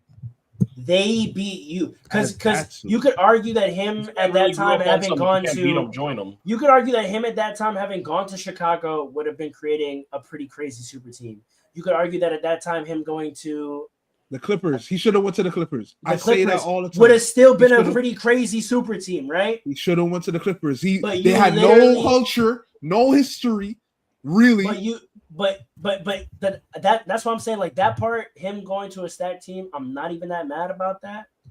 It's really like there was nothing in your heart that wanted to beat those guys after they embarrassed you, coming back 3-1 against you. Like there was no competitive spirit in your heart that was like, I gotta get my lick back against those guys. And since we're on the topic, this comment is facts. LeBron James should never wear a Lakers jersey. I'm sorry. That doesn't make any sense. That doesn't make any sense. No. Really quick. He should never wear a Lakers jersey. This is why? You know what? But here's the thing. You know why I don't say that? And this goes back to like the credit I do give LeBron over KD. That was a service to the league. You could have that's somewhere else, man. Where? Go to the Clippers and make them great. Go win a chip with the Clippers. That doesn't do anything for the league. Yes, it does. Go to New York. That would have been the other acceptable one. LeBron. Oh, LeBron. Because we had a conversation. For this last 8 stretch of his career, the league needed LeBron in a big market. Don't go. Listen, you know what I thought you were going to go with your rant? I thought you were going to say that LeBron was like sneakily trying to. No, he doesn't do that. He doesn't do that because he knows he can't, and he's never even tried, which I respect. No. But you could make the argument that a lot of the things he's saying is trying to do on the low. No. It's hard to believe. He never contextualizes it in franchise. He contextualizes it in the conversation of basketball. Whenever he is speaking in Laker context, he acknowledges what the fuck we're about. Every time he speaks publicly about his Laker intentions, he acknowledges what our franchise is about. But you gotta understand though, it's bigger than just the Lakers now. This is the league, right? Kobe Bryant played for the Lakers, but here's the difference. He's talking about the way people evaluating players should value championships. He's not attacking how important championships should be as a goal for a player. Those are two different things. I'm bringing that up because I'm saying, since you're saying that is your number one goal, it's asinine to think that that shouldn't be the number one thing you're evaluated on. Why should I not evaluate you on the thing that you're supposed to care about the most? That's what I'm saying is stupid. But I've never questioned that LeBron cares about anything more than winning. I just don't like that because he has failed, he doesn't think we should care as much as he does about it. I think I'm gonna say this, and then we y'all could go, and I'm done. I believe that he went to the Lakers because he knew that Kobe Bryant was next up on the all-time great list. And so he was trying to do what? Surpass Kobe by winning championships in the same jersey, but more. Because, like you said, he's still trying to win chips. No, I don't think he was trying to surpass Kobe. I think it's actually like a subliminal. I think it's actually subservience to Kobe. No, I think no. Look, listen here. Look. Here's how I go. Watch this. The thing that they're all complaining about that Kobe had, that none of them had, is scenario and backing, right? I think LeBron, in his mind, was like, the one thing I never had that Kobe had was being in a place and playing for a franchise like LA. So to bridge the gap, I don't think he was going there to erase Kobe from Laker memory. I think he was going there because I want the Laker boost too. Nah, man. Listen to how that sounds. How does what's crazy about that? I want the Lakers boost too. That's Kobe's team, man. No, but here's what I'm saying. In his mind, he's like, what Kobe did, in their view, like all these guys, they think Kobe's legacy is bolstered by the fact that, one, he did it in a Lakers jersey, and also because he was in the Lakers jersey, that's a lot of why he was able to do what he did, because of the Lakers. So I think if you feel like that, I feel like part of his player empowerment, I think in his mind, he truly was like, I've never had the chance to have that, and I'm going to go get that. We're not going to act like there isn't I'm going to put it this way. I don't think LeBron has the shine on his OG-ness he does now at 40 in the league if he stayed in Cleveland. Ooh. He didn't have to stay in Cleveland. He just didn't. Yeah. I don't think he should have went to the Lakers. No, I know, but what I'm saying is LeBron entering his twilight as a Laker adds weight to the position he holds right now. I think the chip he won as well. At least he got one. Well, you're not shit as Laker unless you win one. So that's already baked into it. Like, you have to go there and win. But that's my point. Him going to LA, winning a chip in LA, and being the torchbearer for the Los Angeles Lakers at the end of his career, also being who he is what adds to this. Him doing all these final accomplishments in a Laker jersey adds a sauce to it. And he knew that it would. And so he was like, if he was like, I'm definitely going to go there and try to win at least one more. And if that's all I do for the end of my career, the way I want to be looked at, I want Laker glaze. I don't think he was actually sick. It's actually sick. I don't think he was sick like that. It's like stat padding for admiration. Because think about all the glaze from a fandom perspective that's built in when you get the Laker Nation. No, I understand what you're saying, but I don't think he's thinking like that, though. You're on mute. I think we lost him. No. His farewell tour wasn't going to look anything like it's about to look like if it wasn't in a Laker jersey. You think so? He went there for a glaze. He went there for glaze. I could listen. I think he went there thinking I'm going to win chips, and it didn't work out that way. No, but I think it's baked in. I think he knew he had. I think he knew to unlock the glaze, he had to win. No. Now, I'm not talking about one. I think he thought I'm going to go over here and win chips. I think that's part of it. No, but now you're doing that. But to me, you do that on that team because you're trying to surpass who? No, I think I'm okay. Not as a Laker though. You're not saying that, right? I think he went there to be a Laker to surpass. No, but he wasn't. I don't think he was trying to suppress Kobe in the Laker ranking. I think he was trying to win chips to surpass Kobe in the all-time ranking by winning more chips. Right. I don't think he went there like I'm gonna become the greatest Laker ever. Over He Kobe. can't do. He can't. Yeah, he knows. He That's can't do no. that. Okay, that's what I'm saying. I think no. You're right, and I'm. That's still, I think that's he still was- bad. That's still just as bad to me though. No, I agree with you, but now we're in agreement. But I'm saying what is under that, right? I think he's like, if y'all care about rings, Kobe, they all basically feel like because Kobe was a Laker, he got spotted 3 rings. So I felt like LeBron was like, I got my 4. At the end of my career, if I want to be spotted some, I'm gonna go get the same boost that this guy got. Let me go to the Lakers, who are all about winning. I'm gonna slide me 2-3 more. And at the end of my career, I'm gonna be in a Laker jersey. I'm gonna get the same farewell tour he got, the same glaze he got. I don't like that. I don't like that. It That's what I'm changes saying. nothing, no matter. It changes nothing. That's what I'm saying. Like, what are we talking Y'all about? don't, KD? y'all don't understand how deep it is, bro. Y'all don't understand what it's like to have a 5-time champion you drafted, bro. Go ask someone that was born in San Francisco, bro. San Antonio. Like it hits different, bro. It's not about just counting, right?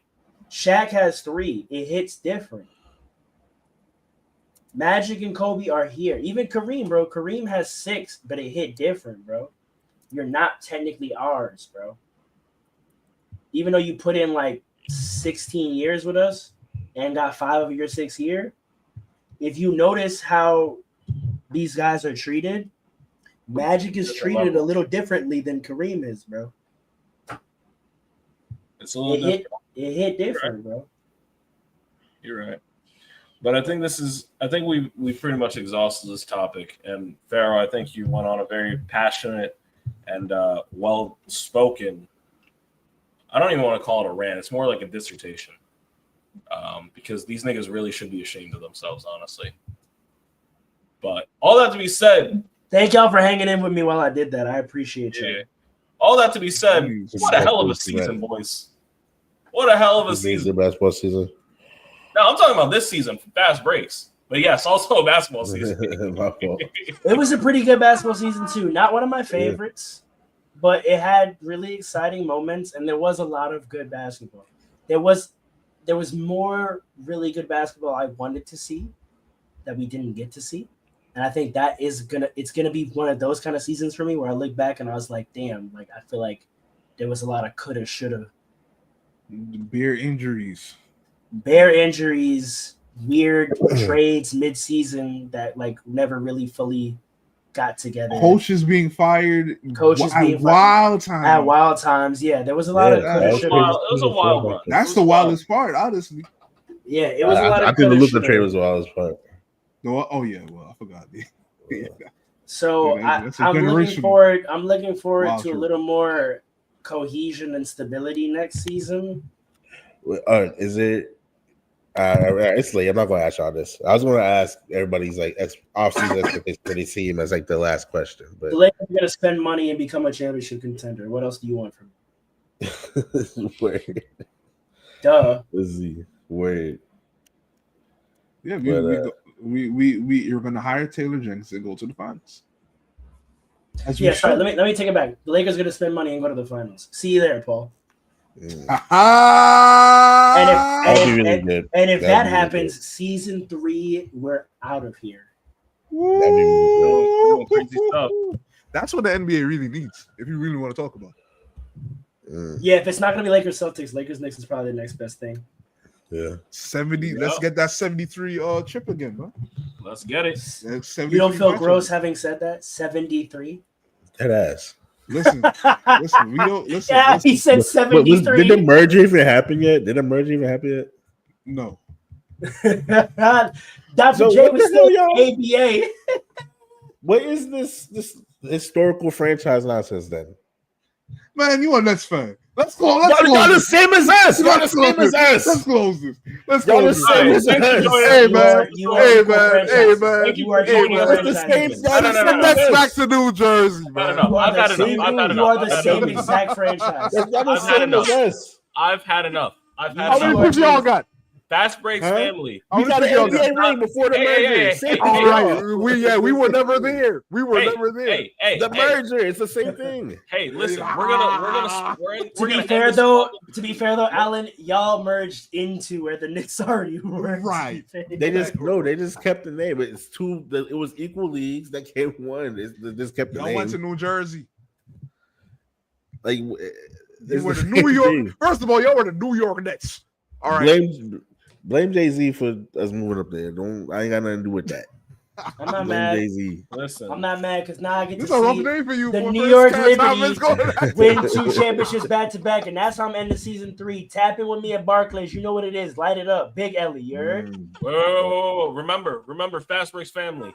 Though this is our season finale, this is not necessarily the end of our season. Please see us on Twitch over the off season. See what we getting into, and we will see y'all for season Rec 3. runs or we run the rec coming to you tonight.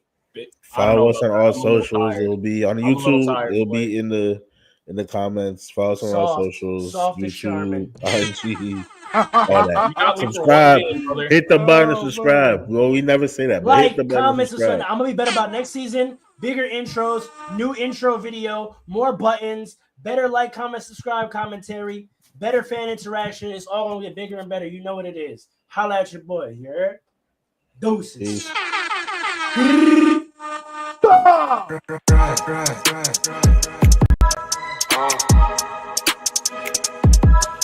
on. It's Fastbreaks. Listen.